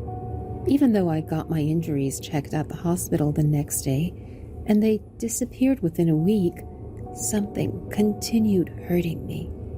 Nothing happened after that, but the fear of him being there continued to lurk inside my mind.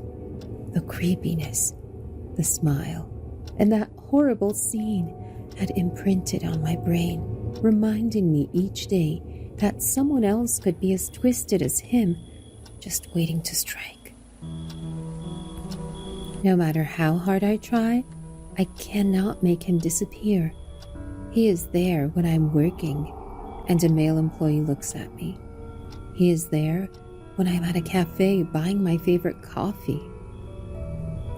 I was never this paranoid person, but now that I'm suspicious of every person, whether they are friendly or rude, it makes me sick.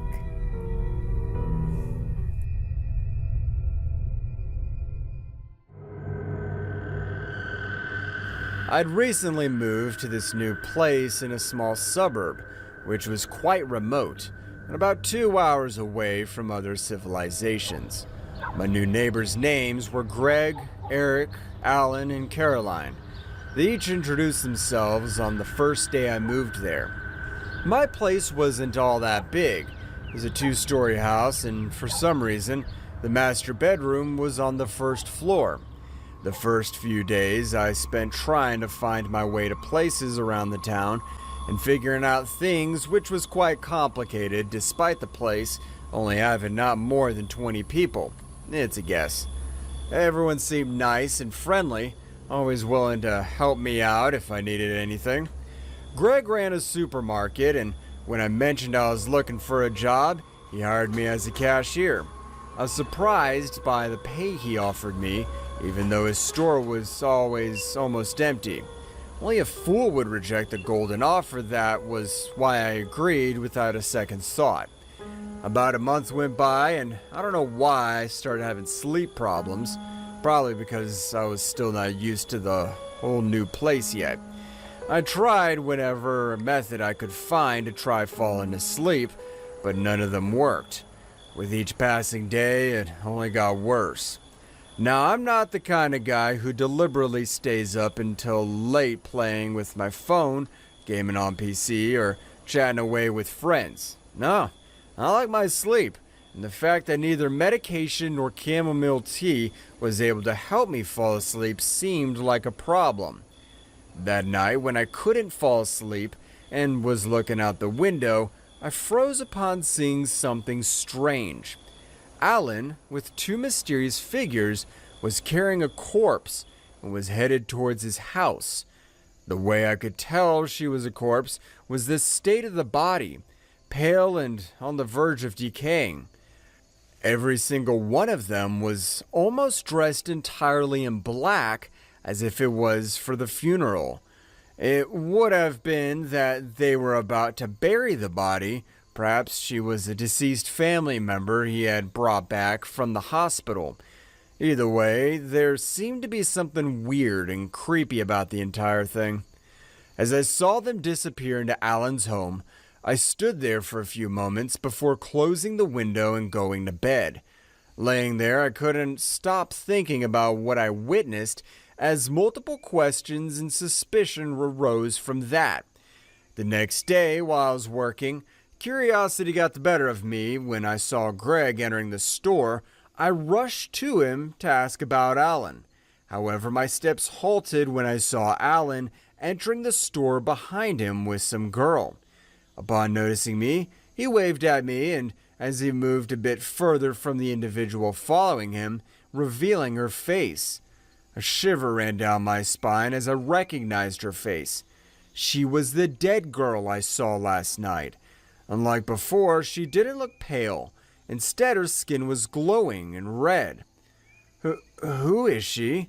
I stuttered the question as I tried to control my legs from shaking, hiding the fear creeping up on me.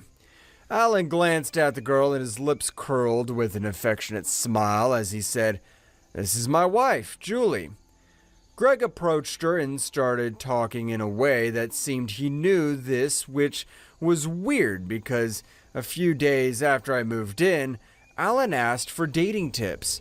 I concluded I must have been mistaken and either saw wrong that night or fell asleep and had a nightmare. I introduced myself to Julie, despite being terrified of her, and tried to act normally. Not wanting to pry more into the matter, I returned to work. Since I was only able to get 3 hours of sleep, I was feeling exhausted as hell. Greg told me he had to be somewhere and asked to close the store 2 hours before its closing time. The way he left in such a hurry made me wonder where he might be headed. Anyway, once I closed the door, I returned to my house, which was within walking distance from the store. Once I reached home, I took a sleeping pill and gulped it in one go. The pills were my last resort after everything. Because I was so tired due to lack of sleep, I couldn't go on like that. That night, I was awakened by uncontrollable thirst. I got up from bed and headed to the kitchen for some water. After drinking and returning to bed, I realized I couldn't fall back asleep. As I lay on the bed, staring at the ceiling, I was reminded of the events from the previous night, and I got up and randomly walked to the window. However, as I looked outside, my eyes grew wide in terror. Just like Alan, Greg, too, was in black attire accompanied by two people carrying a dead body. Even after they disappeared inside his house, I couldn't stop my racing heart and the feeling of suffocating fear taking hold of my body.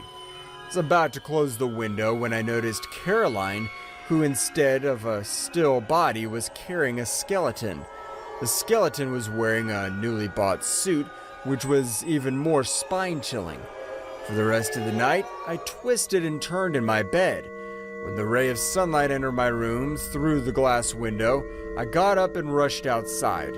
As I stood outside staring at each house one by one of my neighbors, I couldn't help but feel panicked. That was when I saw Caroline's house door open and a blonde man came out wearing the same outfit as the skeleton I saw. He grabbed the newspaper before he raised his head and met my eyes. Then he smiled and waved at me as if we knew each other. I grabbed my hair and pulled it in frustration and fear as I saw him leave. That was when I saw Greg heading out in sports attire with a gorgeous woman. Yes, you guessed right, she too was a corpse the night before. I felt my head spinning as I turned around and headed inside my house. There was something wrong with this town, and I didn't want to danger myself by staying a minute longer. With the help of some connections, I managed to get a temporary place where I could move to before finding a permanent place. So I called a moving truck and we started loading my stuff in there. Before I could get in the truck and leave, Eric approached me. I ignored his warning and started the truck. However, as I was about to cross the border, I remembered another truck driving at full speed in my direction. I tried to let it pass, but instead, it crashed right into me. There's no memory of what happened next, for I blacked out instantly. But when I woke up, I was at my new home with none other than my beloved wife, Christina.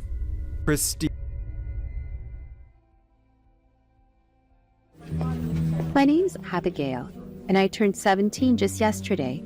Since my father died, I've met many unfortunate incidents and traumas due to my drunkard mom's negligence. But having my brother Ethan there in that adversity through thick and thin eased some of the troubles. Mom never cared about us. She never even bothered to ask if we had eaten for the day or not. It was like we didn't matter to her, and she was the only one tormented by Dad's death. I don't remember clearly when and how we grew up like this, but before I knew it, I turned 17 and was asking my brother to give me the allowance money for the week. Mom stopped giving us money at some point, and Ethan started working at petty part-time jobs. Fortunately, she still provided us with education and hasn't kicked us out yet. Guess she did not forget that we came out of her womb. Her cold behaviors used to hurt us whenever we saw other kids receiving warmth from their mothers, but we've learned to ignore it nonetheless. I wasn't even surprised when she didn't remember my birthday this year either, but some of my friends seemed to enjoy making fun of my mom's ignorance toward us, so I was a bit annoyed. Ethan prepared a little birthday dinner just for the two of us at my favorite restaurant. I ordered all my favorite dishes, and everything was going fun. Despite knowing that my brother might have used up most of his savings to bring me to this fancy place for my birthday, I truly loved it, oblivious to the threat lurking around us. I excused myself for a bit to use the restroom, and as I was walking past a few other tables, I couldn't help but turn as I felt someone's persistent stare stinging my back, only to notice two men looking in my direction. It felt awkward and creepy, so I turned back and continued to walk to the restroom. As I was leaving the restroom area, I noticed the same men standing outside the men's room, and since I had to pass through that, I could not avoid them. I hesitated for a few seconds, but then I tried my best to put on a poker face and walked past them like a scalded cat. It was a relief that they didn't do anything, but as I walked back to my table, I could still feel their gaze on my back. Ethan smiled as he saw me coming in his direction, and as I reached there, he asked, "Is there anything else you'd like to eat?" His warmth and care always melt my worry away. So I smiled back and shook my head no. I think we should go home now. He looked at me with a concerned expression while asking, "Why? Did you not like it?" "No, brother, don't get me wrong. Everything was amazing. I enjoyed it, but don't you think it's getting late?" He looked at his wristwatch as I said that, and I knew the only reason he wanted to stay longer was to avoid Mom on such a joyful occasion. But since I felt uneasy staying at this place any longer, I did not take no for an answer. "Fine, but let's stop for ice cream on the way home," he said as he called the waiter over for the check. I swear at times like this, I feel like he's the younger sibling and not me. I still love him to death. After paying, we exited the restaurant and walked toward the subway station. But for some reason, I was still having the feeling of being watched. I turned around, and there was no one, so I thought I was mistaken. "Abe, I think someone's following us." When Ethan said that, the faces of those two men flashed in my mind, making me tremble at the thought that if they were to do anything, none of us had the strength to fight back, since it wasn't just me whose body was fragile. I looked at Ethan as he squeezed my hands, trying to assure me nothing wrong could happen. But as we took a few steps further, a car stopped before us, and we were pulled inside. "Kevin, you idiot, why did you grab the boy when we only needed the girl?" One of those men shouted at the other as they tied us while we struggled forcefully. "But brother, who would bring us the ransom money if we let go of the boy?" The other one replied. "Forget it. Let's go." They tied us to the back seat and started driving the car. "Now, you shithead, if you don't want to die, you would give us the money we want. Understand?" He pointed a gun at Ethan while saying that, and he shook his head vigorously. I could tell he was just as frightened as I was. They drove somewhere for 2 hours when one of them said he needed to pee. The other one looked annoyed, but asked him to hold it till they reached the travel stop. My mind was in a haze, and I couldn't think straight as I continued to panic. And even in that situation, I knew I was pale as death. After about half an hour, we reached a love stop where they parked the car outside. They took out the gun and held it behind our waists, as one of them said, "Don't even think about trying to act over smart while you're here, if you don't want the girl to die, that is." Ethan again nodded nervously before asking, "Can I at least use the restroom?" The man looked at him suspiciously and said, "Fine, but give me everything you have with you." The other man checked his pockets and took his wallet, watch, and phone. We then headed inside, and they somehow got in with their guns without anyone noticing it. Amidst being terrified, I continued to hope for someone to see us and we could get away from them. But I don't think luck was on our side. The bossy one led me to the Del Taco and headed to the last corner seat to wait for Ethan and the other man. And as we sat there, he continued to scan me from head to toe. I could feel the lust dripping from his teeth, making me shiver at the thought of him trying something with me.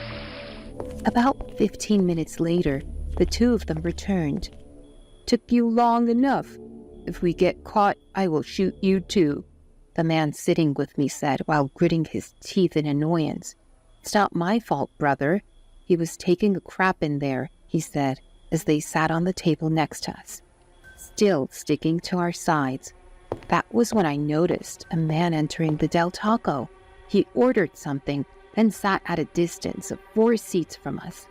Those men didn't want to cause suspicions, so they tried to put up an act of looking at the menu, and a few minutes later, I felt the man looking in our direction. "I think he's getting suspicious of us. Let's go now," one of the men said, signaling us to get up. My wishes for the man to stop us went in vain as I noticed no one following us. I didn't blame him. He must have thought we all were together like a friend group or something.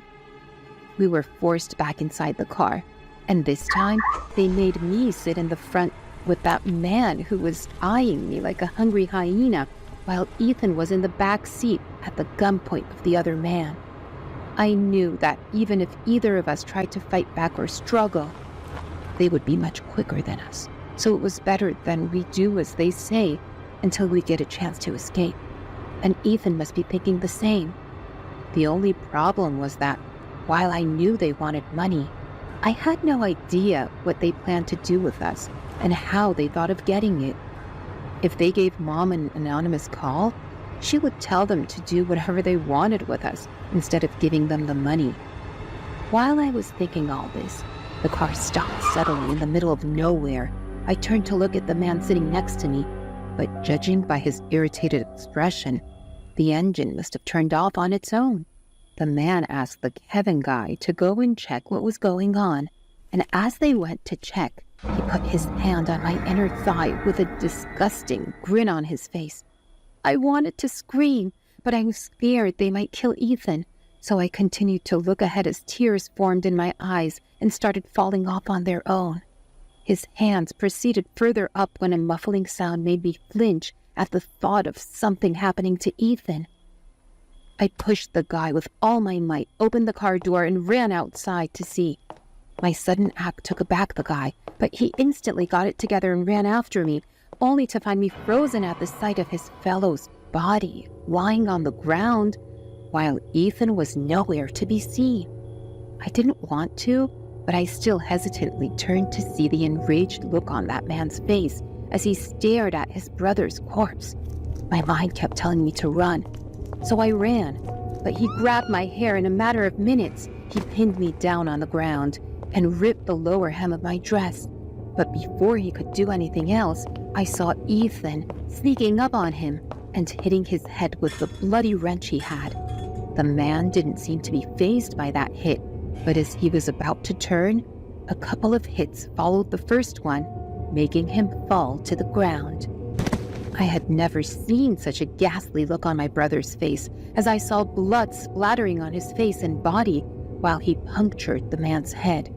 He looked more frightening than any monster or devil I had ever imagined, making me shudder with horror. Even after the man died, he continued to hit him, which was now shifted from his head to his stomach. He repeatedly screamed as he tore open his guts. "You dare touch my baby sister with your filthy hands." When finally done, he stepped back in horror as he realized his ruthless act. He stopped near the car tire, and it was as if his legs gave up when he squatted down with that cold, terrifying look on his face. I stared at the bodies of the two men. For some reason, my mind was at ease that they couldn't do anything terrible. But all the same, I was scared to death by the consequences of these murders. That was when I noticed the truck that had stopped at a distance, and I could tell it was the same man we saw at the travel stop. I couldn't help but feel bitter by looking at him, thinking that if he had helped us back then, nothing would have happened, despite knowing nothing was his fault. Ethan noticed me looking at him and followed my gaze, but the man's face turned pale as he saw my brother. He started his truck and drove away. I didn't want anyone else to notice us, So I got up and started dragging bodies to put them inside the car before anyone else showed up.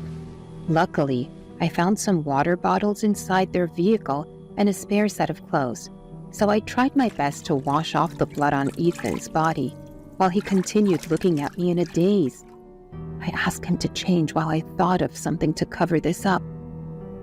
Noticing the trail of leaked fuel on the road, I remembered I saw one of them smoking, so I searched for a lighter inside the car and found it.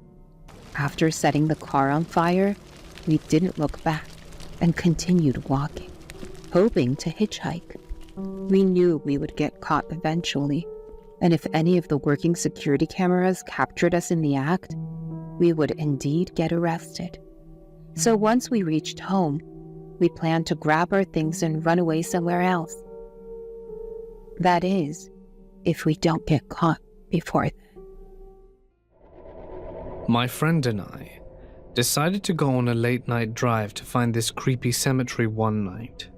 Great start to a story, I know, but we were bored and in a small town with nothing else to do. After close to 40 minutes of driving, we got to the state park. Now typically, parks are closed after dark, but these roads were still public access, so they weren't off limits to general drivers. However, we were the only cars on the road at this point, and it was isolated, we thought. The lanes were surrounded by thick trees, and it was dark. No streetlight dark. We're on a narrow dirt lane looking for this cemetery, but we drive by it, unknowingly. The area we were driving through was kind of like a square of roads with only one way in and out. We get to the crossroads, where the road we are on goes straight through, or you can continue back through by a left-only turn. Next to the ditch across the road from us, we see a dark green sedan pulled into the brush. No lights on, no people around it, not an accident from all we could tell. Whatever, kind of weird, but we slowly turned left and began to loop back around looking for the small rows of old headstones again. As we get back around the intersection about 5 minutes later, the green sedan is still pulled off in the bushes. But now, it's not the only vehicle there. There's a big pickup truck, idling in the dark across from us, blocking the straightaway. Now, it had to have come from the other direction, since no other cars passed us or were in front of us or behind us. That was the way we had planned to go, to leave the park, since we hadn't found what we were looking for, but we couldn't pass through. This truck was in the middle of the road, taking up all the space on either side. At first, we were thinking, this guy's pal probably got his car stuck and called for help. Then this truck guy turns on his headlights, his high beams, and starts revving his engine hard. My friend and I exchange looks, like wondering who's overcompensating for something, and when we turn back, trying to see through the blinding light, we see a silhouette of a big, bulky man. He's standing in front of the truck, hands on his hips, just standing there. We aren't a car's length and a half away from this guy, and there's nowhere to go but left, which we know just leads us back around to the same place. We sit staring at each other for a few moments, trying to decide what to do. My friend starts pulling the car forward at a snail pace, trying to keep as much distance between us and this truck as possible, and we make the left turn. He's just standing there, not moving, looking in our direction. We weren't scared yet, really, but I'm a bit paranoid generally, so I was waiting for him to lunge at the car, throw something at us or something. I don't know, it just really felt off. After we turn, I check the rear view and see the guy holding something as he takes a few steps behind our car in the outline of the light. It's long, barrel-shaped and threatening looking. We peel out of there now, wanting to put distance between us, but forgetting we are stuck in this square of roads. When we get back to about halfway, we begin to see the start of the straightaway in the truck, whose headlights we can still see. We pull off to the side of the road, trying to figure out how we can exactly get out of this situation. I look out the window and see that we are sitting right next to the cemetery we had been looking for, but we are both too freaked to get out now, and we laugh at the irony for a second. Then we see headlights coming from behind us. It's the guy, and it gets closer.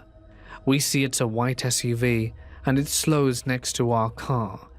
The window rolls down, and it's a car full of guys our age. "What are you guys up to out here?" the driver says. "We're just here for a drive." And they say some stuff out of earshot. My friends and I don't have a strong, menacing aura, so we hoped we could just send some chill vibes and have them leave us off the hook for whatever was going on. Were they with the truck guy? Because this wasn't truck guy, but was all too weird. We asked if they'd seen a truck ahead, where they had to have driven in, but they said that they hadn't. When we looked back, we noticed the lights from the oncoming direction were gone.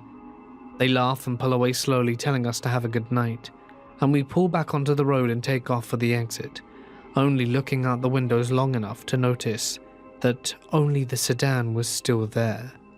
"Sorry, buddy. Hope your car's all right." We made it back to his parents' place without further incident and told them about the encounter, but we couldn't explain what had happened really. It still kind of sounds stupid when I write it out, but something was going on. Isn't it fun going camping with your friends?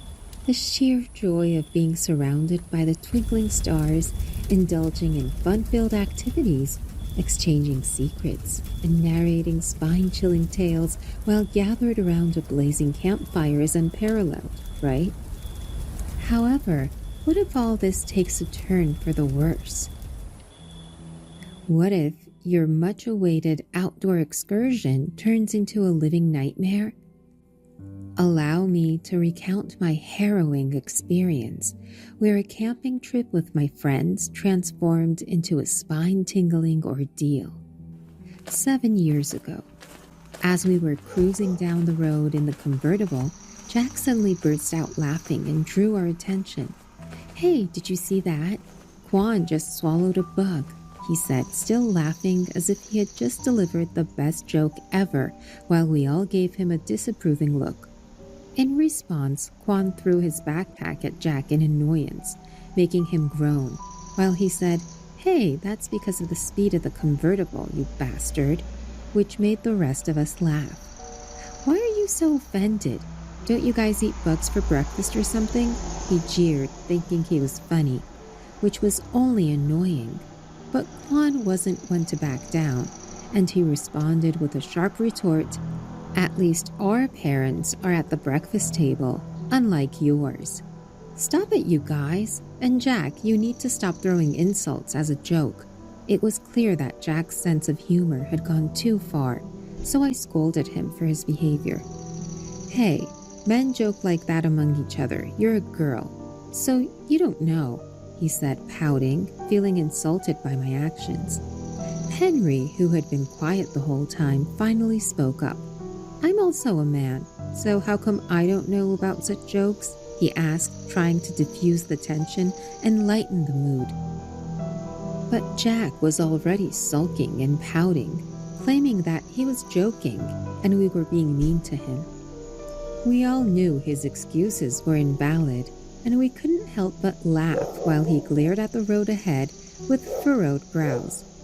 Although we knew that Jack's intentions were not to cause harm and that he was trying to be funny, his jokes often crossed the line and were hurtful. We have all been victims of his rude sense of humor, but at the same time, he has had our backs whenever we needed him. So despite his weird personality, we genuinely cared about him. The 4 of us were going on a camping trip.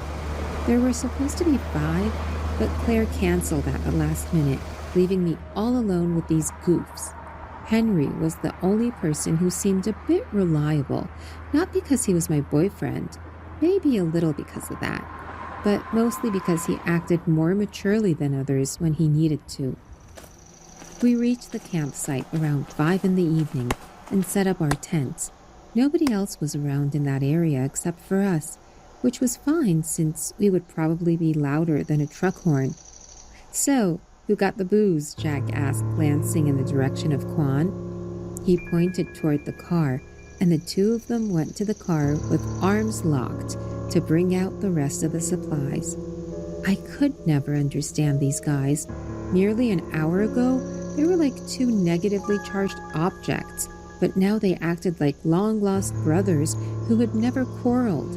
Releasing a deep sigh, I began to take the food out of my bag. My eyes met Henry, who seemed to be staring at me. "What?" I asked, which made him look away with the embarrassment of being caught. "Nothing," he replied, scratching the back of his neck. I dropped whatever I was doing, walked to him, and looked into his eyes as I asked, "Tell me." "You are just so beautiful that I can't help myself." I smiled while blushing to my ears at his words. "You're so cute." I placed a peck on his lips as I wrapped my hands around his neck, making him pull me and deepen the kiss. I loved my dork. "Gross, you two. Get a room. We're here for fun, not puke." I rolled my eyes at Quan's voice and turned to see them laughing while giving each other high fives. "Shut up, idiot," I said while grabbing a matchstick to start a campfire. When another attempt to light the fire failed, Jack laughed as he remarked, "Are you sure you know how to make a bonfire?" I glared at him in frustration while he playfully laughed, taking a sip from his beer can. Henry came forward to help me, but the fire wasn't starting. That was when I noticed an eerie, thick white fog spreading in our surroundings and swallowing Jack. We heard his scream from a distance, sending chills down our spines. We started calling for him, but he didn't respond. When we were about to go inside the fog to look for him, an old man emerged. He was wearing all white, had a long white beard, and his eyes were closed. He was giving off an ominous vibe. Suddenly, a chill ran down my spine when a part of his beard grew longer and grabbed Henry by his throat. And before I could blink, it pulled him in, and I heard a snap, which made me scream in terror. The man opened his eyes, which were white without any pupil or iris, and his mouth wider than a shark, before putting Henry's head in it, while the beard consumed the rest of the body. He then started crunching his head. The gruesome sight made me shudder in horror, making me so sick that I was ready to throw up when Quan grabbed my hand and started running. I was so horrified that I couldn't process what was happening, and that was when I felt Quan's hand being pulled away from me.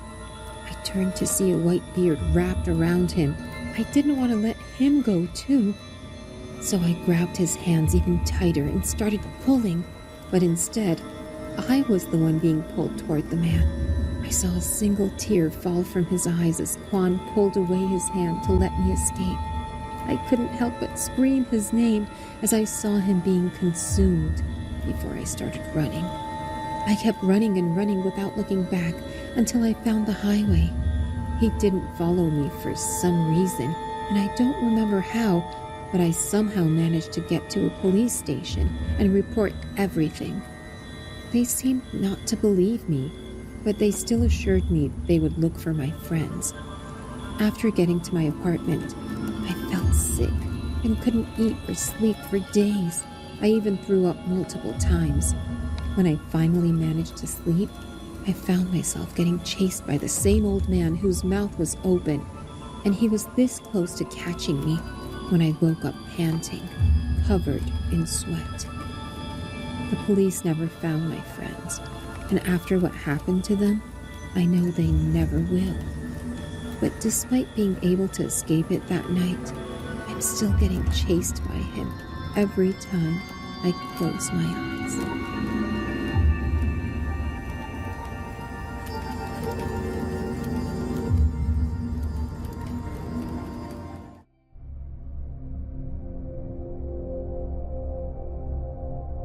Growing up, my favorite thing in the world was going fishing with my two older brothers. We lived in a very rural area and would often hike out into the woods to go to various creeks to go fishing. We never really caught anything big in the creeks. But it wasn't as much about what we caught as much as it was about spending time with your brothers fishing. Stereotypically, we always got up way early in the morning on fishing day. We would begin hiking out to whichever creek we were going to and would watch the sun as it stole across the sky. It would be fully light outside as we got to where we were headed to. The scariest thing to ever happen on a fishing trip, of course, happened the first time that we had gotten to a new creek. We had set out that morning, determined to go further into the hills than we normally did. We passed by one or two of our regular fishing spots and kept going deeper and deeper into the woods. We found an absolutely amazing spot. It was thickly wooded, but the creek was huge. It was beautiful and even had a fallen tree stretched out over it. After we determined that it was sturdy enough, the three of us made our way over to the other side of the creek. We sat our stuff out and began to fish. The day wore on, and we weren't really catching anything. The fishing got boring after a bit, so we decided to do something we normally didn't do. Like I said, the creek was huge and it was quite deep too, so we decided to put aside our fishing poles and go swimming in the creek. I really don't know how long we had been swimming when I noticed that our middle brother stopped doing anything and began staring off in the woods. Our oldest brother asked him what was wrong, and he just motioned to the woods. "There's someone out in the woods, watching us," he said. My first thought was that some pervert was out there watching us, but when I followed my brother's finger pointing out towards the woods, those thoughts quickly evaporated. Standing off in the trees was a huge man. It wasn't too dark that we couldn't make out some of his features. He was wearing jeans and a flannel shirt, which struck me as odd as it was pretty warm out. He had a baseball cap on his head that was sitting low over his face. But the most striking feature he had was that he was holding what looked to be a rifle or shotgun in his hand. We weren't sure what to do. Going into the woods, we knew that we were trespassing. We never actually knew whose property we were on, but we did know that the places that we hiked and fished on didn't belong to us. Except up until this point, we had never gotten caught before. Both of us younger boys looked at our brother for instruction as to what to do. He seemed just as worried as we did, though, and didn't give us any direction. He just kept looking at the man standing there and watched. My brother suggested we try and get ourselves over to our stuff, take it, and leave. However, this was daunting because that was the side of the creek the guy was on. We slowly made our way over to our things. However, before we got to shore, an old hag came running out of the woods, shrieking like a freaking banshee. I got startled and fell back into the water, struggling until my middle brother pulled me back up again. The old nasty woman actually ran over to our things, our poles, and our clothes. She started grabbing the things and screaming, "Mine, mine, mine, mine!" She was gathering all of our things in her arms, dropping a few of them when she had too much in her arms. "Hey, stop that!" my oldest brother yelled, and began to try and move faster to the shore.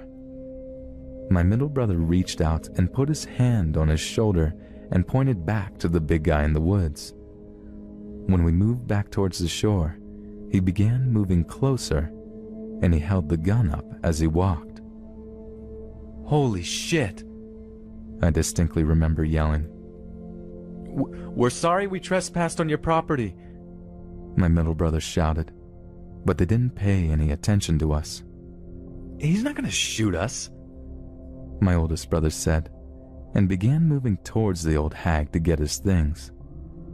As he did, though, the old woman saw him and she took a fillet knife out of her pocket and started waving it at my brother. "I'll cut you!" She screamed at him, her arms still overflowing with our things. By now the big hillbilly was by the shore of the creek, and he had the shotgun cocked and was pointing it at my oldest brother. He, of course, stopped in his tracks. It was a tense moment as we stood cold in the water with this guy pointing his gun right in our faces. Once the woman had gathered up our clothes and fishing gear in her hands, the guy said one thing to us: "Get." We didn't have to be told twice. All three of us swam to the other side of the creek, got out of the water, and got out of there. It sucks because we had to walk through the woods in nothing but soaked shorts. We didn't even have shoes, and the twigs and rocks and leaves hurt our feet. But we were too scared to even consider going back. We fortunately did not get chewed out for losing our stuff. Our dad told us that there are some messed up people out in the woods, and we had to be careful. It was a long time, though, before we were brave enough to go fishing again.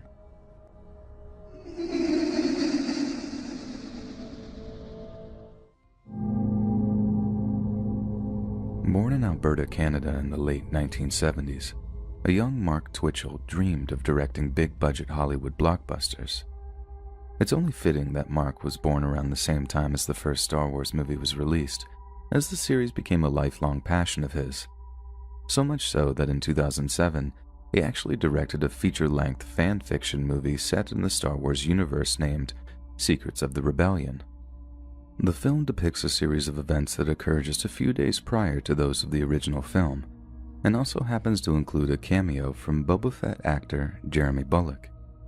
Secrets of the Rebellion was shot in full but remains in post-production and is unlikely to ever see the light of day.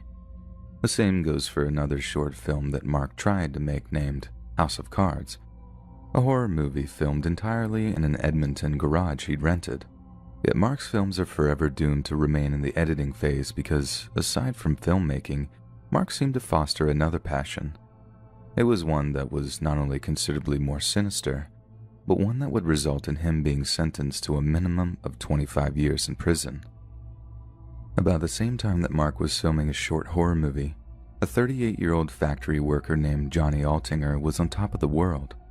Having recently dipped his toe back into the dating pool, he was delighted to inform his colleagues that he'd actually managed to bag a date with a woman he'd met on Plenty of Fish. Given that Johnny believed he was well past his sell-by date, we can understand how excited he might be, and how eagerly he might agree to meet a woman he'd only just met online. Johnny's coworkers were happy for him and wished him luck with his budding romance, so much so that when he failed to show up for work one day, and they received an email from his account telling them that he and his date had eloped to Costa Rica, they were incredibly understanding. Sure, it'd take some extra work to cover his shifts, but love is love, and Johnny deserved happiness. Needless to say, Johnny's coworkers were heartbroken when they then received a resignation letter from him via email. They'd missed him, but it sounded like he'd been caught up in something of a whirlwind romance. It was impossible not to be happy for him. The only matter that remained was getting Johnny's forwarding address so his employers could mail his final paycheck to him. But bizarrely, Johnny didn't return their emails, and the likelihood of him being content to miss out on a hefty sum of money seemed extremely slim. Finally, after weeks of waiting and worrying, a handful of Johnny's friends broke into his apartment. They harbored a great deal of suspicion regarding their friend's little Costa Rican vacation and weren't prepared to just sit back and wait for the cops to do something. Yet the break-in only worried them even further when they found Johnny's travel luggage and passport still in his home. To them, it still wasn't entirely clear what was happening yet, but they knew it certainly couldn't be good.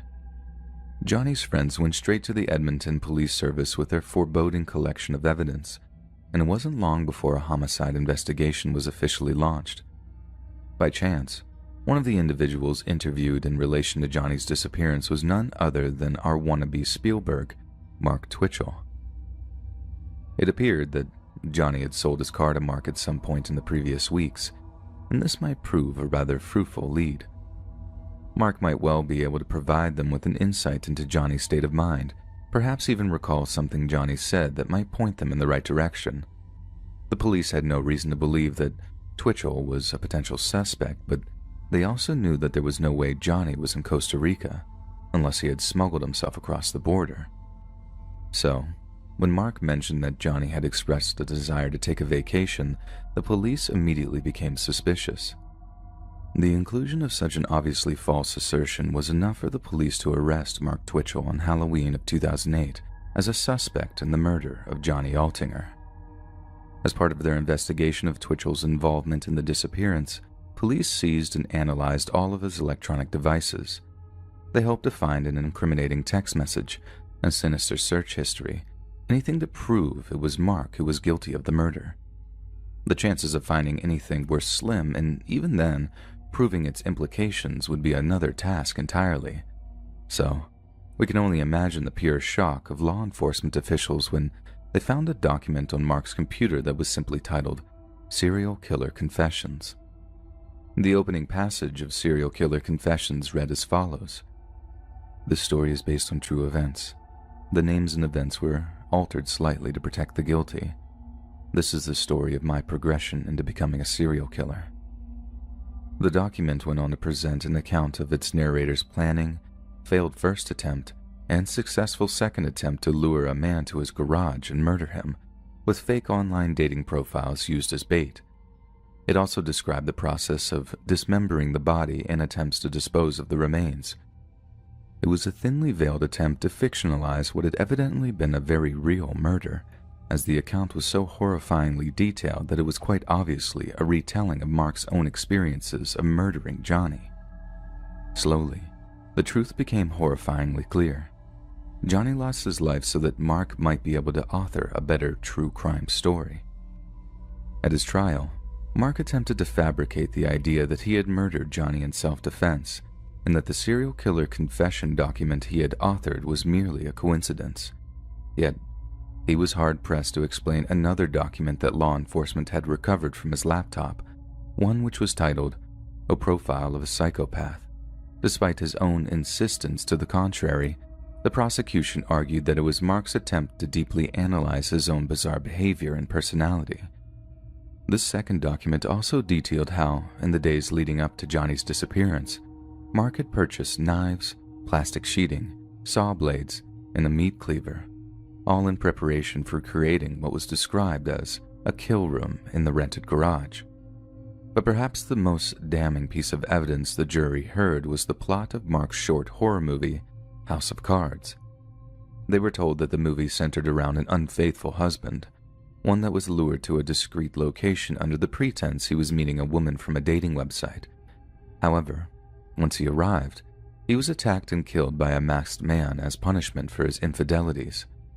Mark hadn't just killed a man so he could write about the process more accurately. He had staged a grim reenactment of his own short film. Once these details emerged, the police were contacted by a man named Gilles Tétral, a computer company contractor who seemed desperate to talk to them regarding the Mark Twitchell trial. Gilles told investigating officers that he too had been lured to a secluded location under the pretense of meeting a young man named Sheena, whom he'd been flirting with online for the past several days. But when he arrived, he found himself ambushed by a man in a hocket mask who attempted to subdue him with a stun baton. After a violent struggle, Gilles managed to escape, but did not report the attack to police out of sheer embarrassment. It was a clear replication of Mark's modus operandi, and suddenly, it became clear that Gilles was the one Mark mentioned in the first court document, a man the media dubbed the one who got away.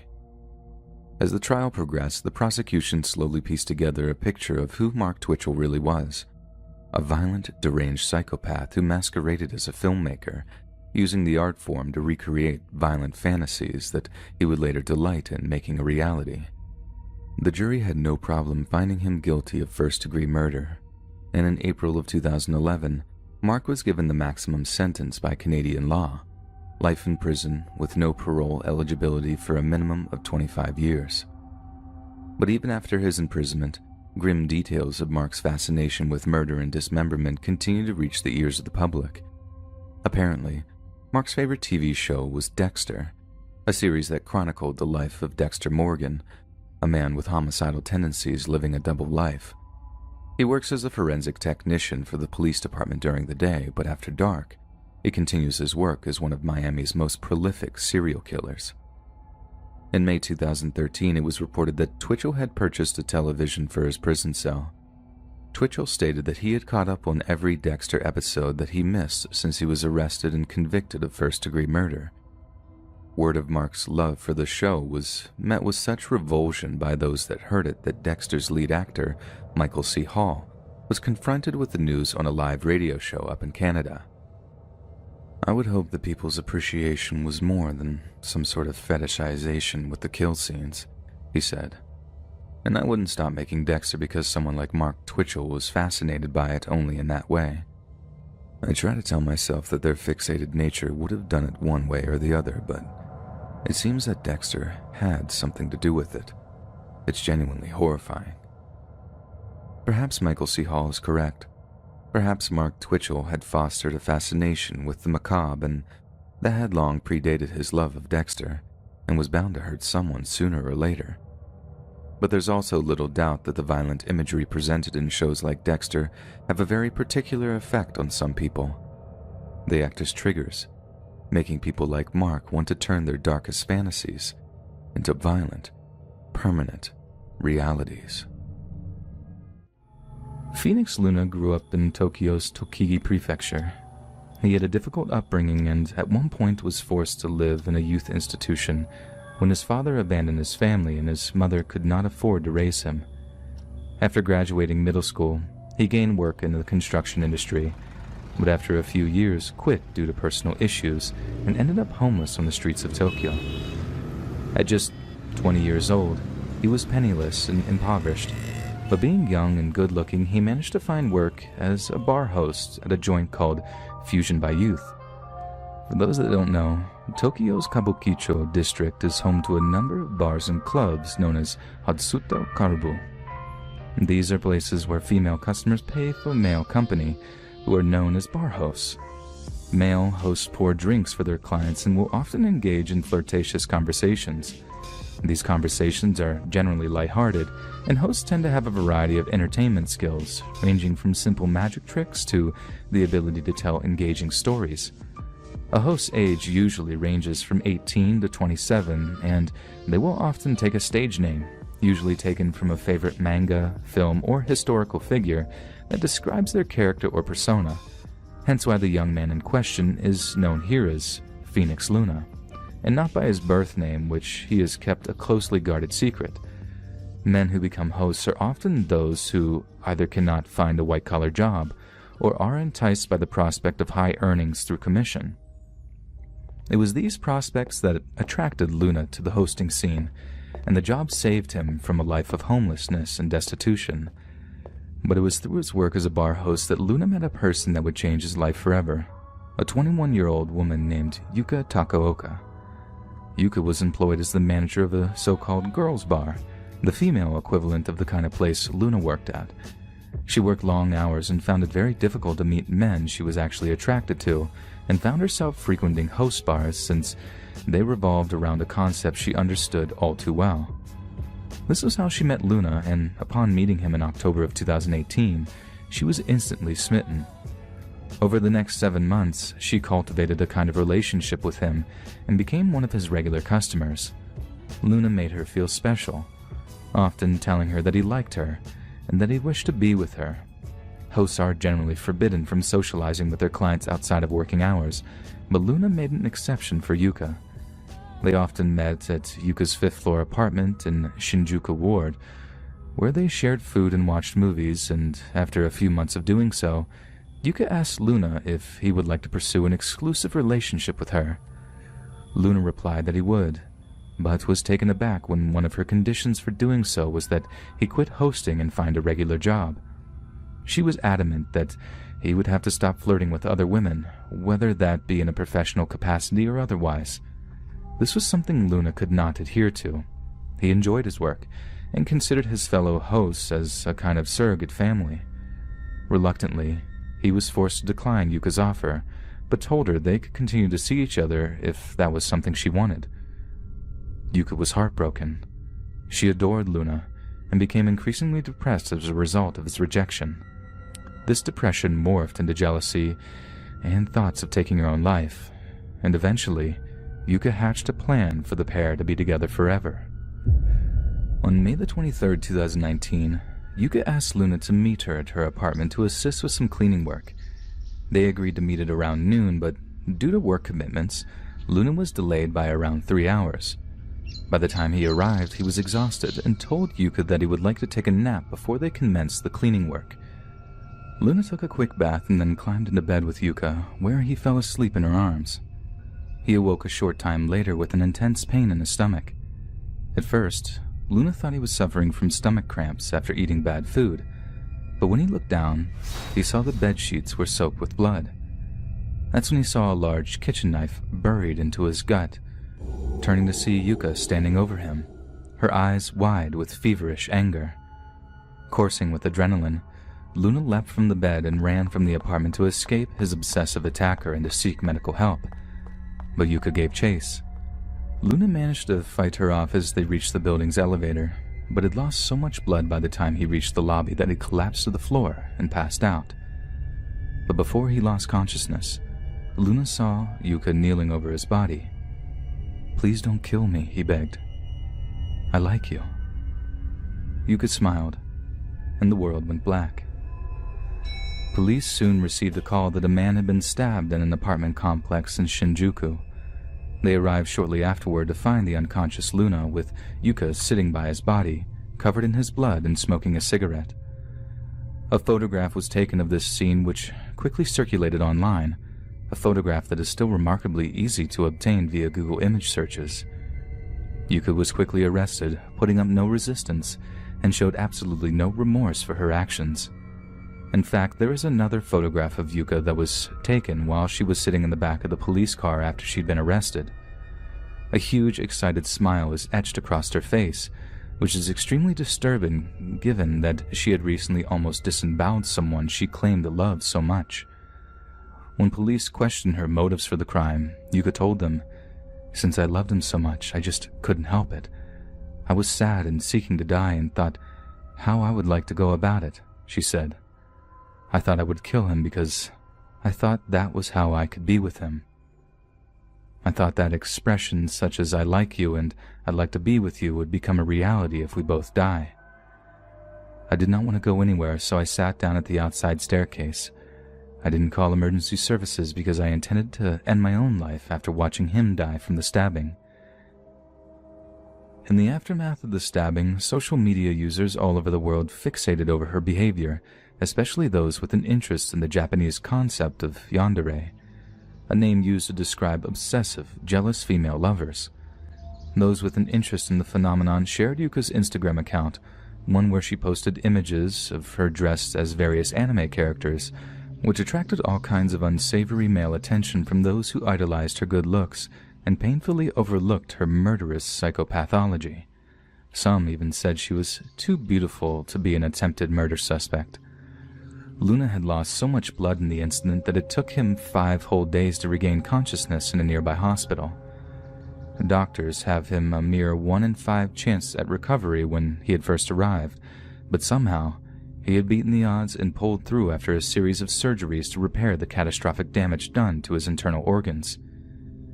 At first, I had no voice, so speaking was not possible, and I was bedridden, so I couldn't walk alone for a while, Luna said in a statement to journalists. I also couldn't eat after the incident, and I got quite thin. When I thought back to when I was stabbed and considered what I'd do in the future, I was unable to sleep due to anxiety and fear, and for that I received counseling. Yet bizarrely, despite his near-death experience at the hands of Yuka, Luna stated that he did not hold any ill feeling toward her. "I do not hold a grudge. I think there's a reason for her to stab me. It was also thanks to her that I was able to achieve the sales that I did in less than a year since I'd become a host." The incident also had one unexpected result. After Luna arrived at the hospital, police sought to locate one of his blood relatives. I met my older brother and older sister for the first time in 5 years, he said. I'll be very happy to stay in touch with them in the future. I think we can agree that the result is a heartwarming, wholesome end to a frankly terrifying ordeal, and that Luna had showed an extraordinary amount of bravery to return to his job as a bar host. But surely, it is only a matter of time before another girl develops an obsession with him, and we can only hope that it doesn't end in the same terrifying, bloody way.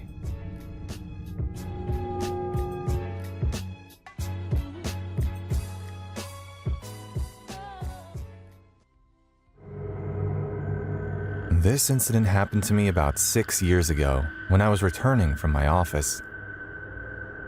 Back then, I was working as a bank manager in a government-based bank.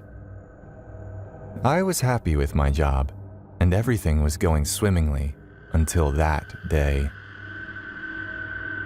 One specific day, I had a heck of a lot of work to do, so I was working even after my office hours.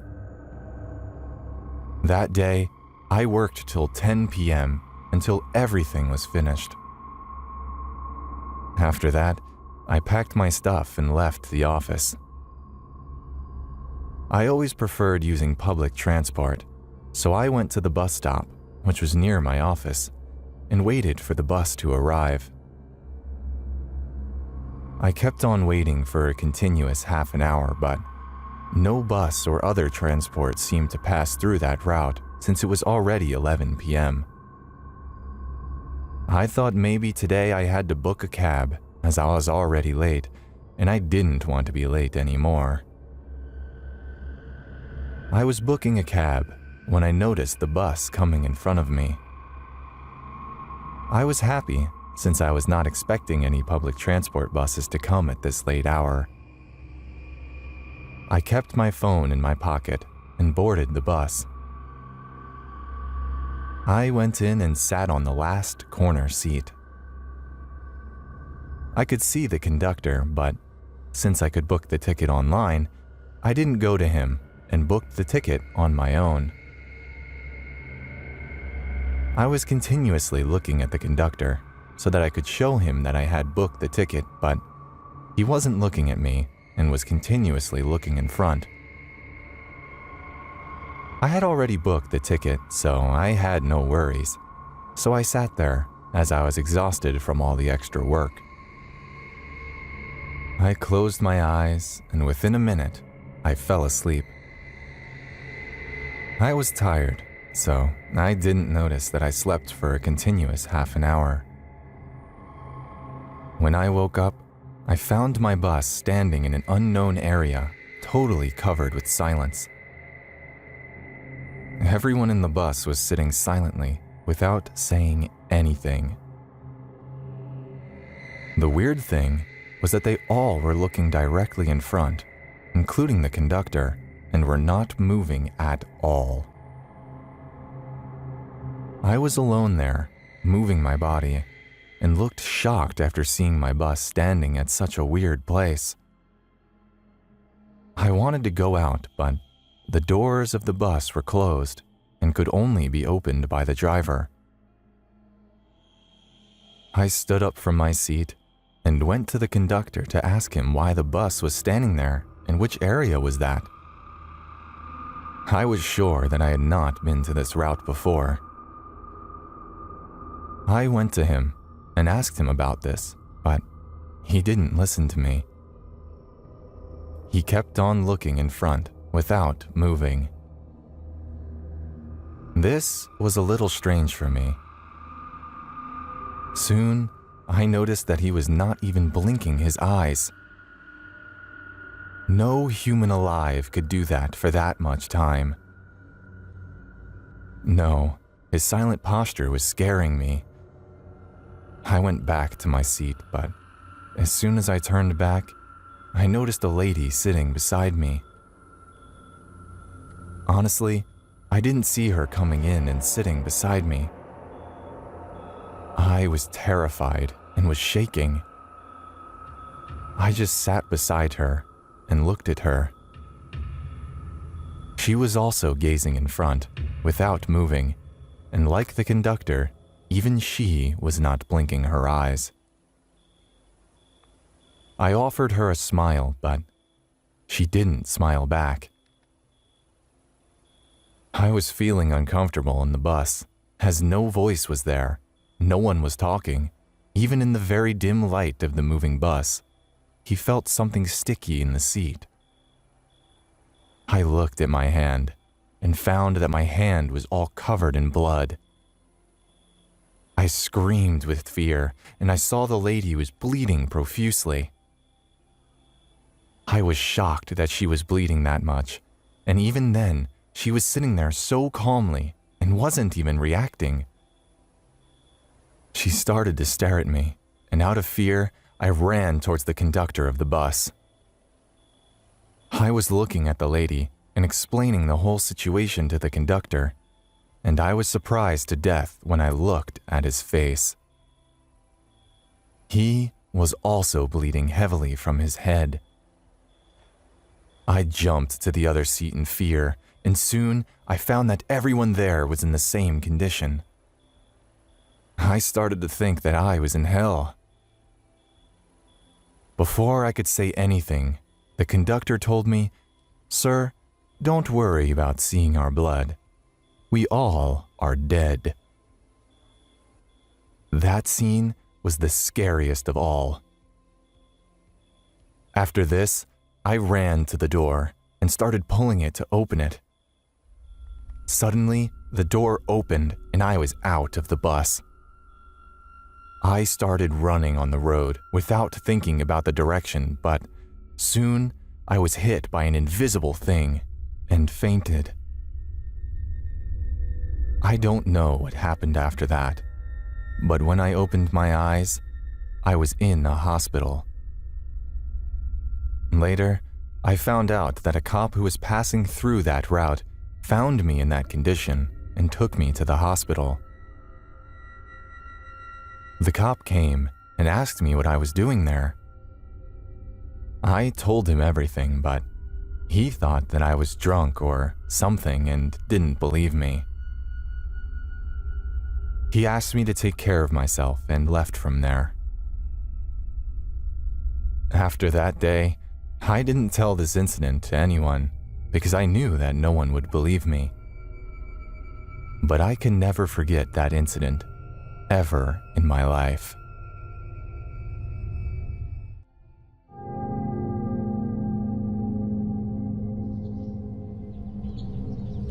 My mom is really good friends with one of the wealthiest people in our town. They have a daughter, my age. I don't have a crush on her or anything, but my mom has pushed me to ask her out before. Never did. Here's the weird thing about the situation, though. My mom and this friend, along with her daughter, all kind of act like their friend. Like a bunch of high school girls getting together to gossip. My mom works in a beauty salon, so I guess I understand why she likes to act that way, but it's still pretty weird nonetheless. There was one specific occasion when this woman and her daughter were going to visit New York City. They decided to invite my mom for some reason. I don't understand why. I guess they really were better friends than I had previously believed. But my mom decided to say yes. So it was just me and my dad at the house, but here was the thing. They didn't have a dad at home. Their house was going to be completely unsupervised for the entire weekend.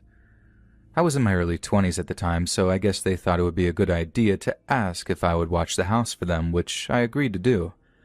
I didn't get paid or anything, but they said I was allowed to eat as much food as I wanted, and considering that they were rich, I thought, why not?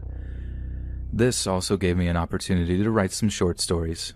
I always loved writing, and I published some of my stuff online sometimes.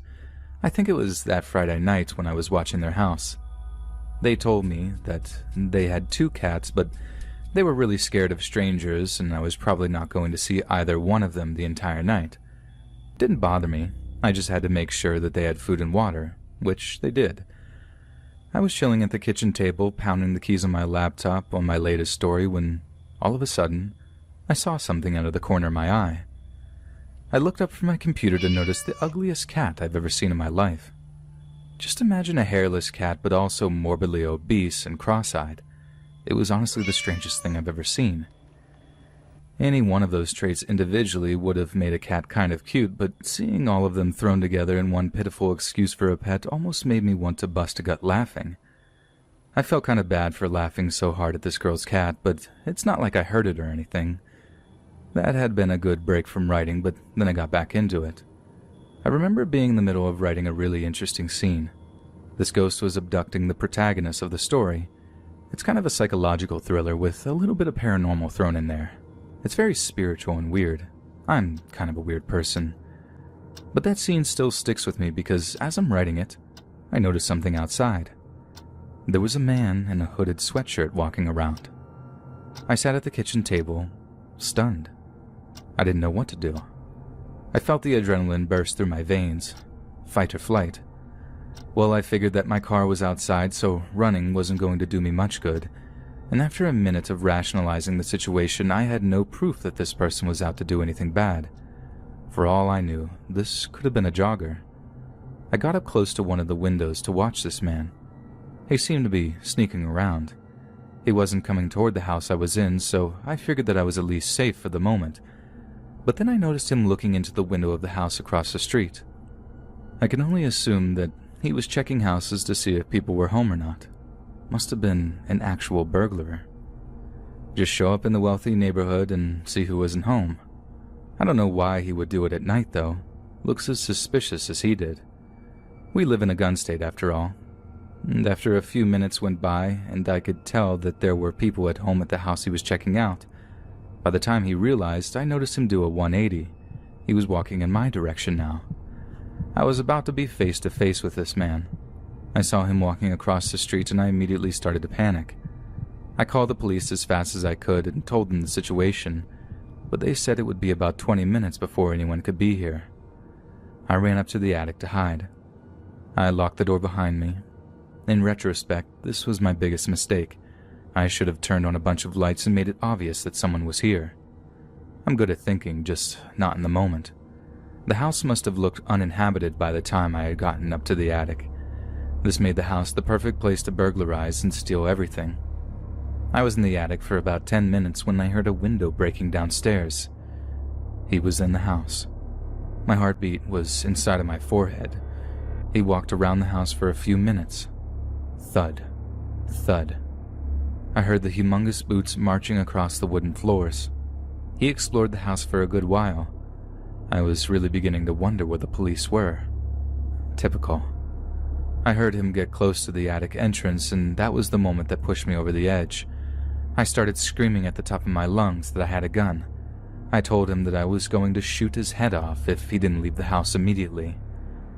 And to my absolute shock, he ran away. I watched him run down the street as I looked on through the window. It appeared that this guy was even more scared for his life than I was. The police eventually got there, and I told them the entire story from beginning to end. They said that a couple of people had been reporting this guy in nearby neighborhoods, so this wasn't the first night he's been out doing this. The police explained that this guy hadn't been violent on any of the occasions they'd been called. They said it was about the 7th time this month that they have responded to a similar incident in a wealthy neighborhood. I guess he's going around looking for an easy way to make money. He hasn't been face to face with any of the homeowners yet, so maybe he isn't a violent criminal, just a criminal in general. I found the entire experience really interesting yet mortifying. Living through it was probably the most scared I've ever been. My mom, her friend, and their daughter didn't even come back early from their trip after it happened. I thought that was a lame move, but what do I know? For revenge, I ate every single pizza roll they had in the freezer, and if you're wondering, there were 3 bags of 90 pizza rolls. I ate over 270 pizza rolls that weekend, and I have no regrets. I sorely needed them after that borderline traumatic experience with the burglar.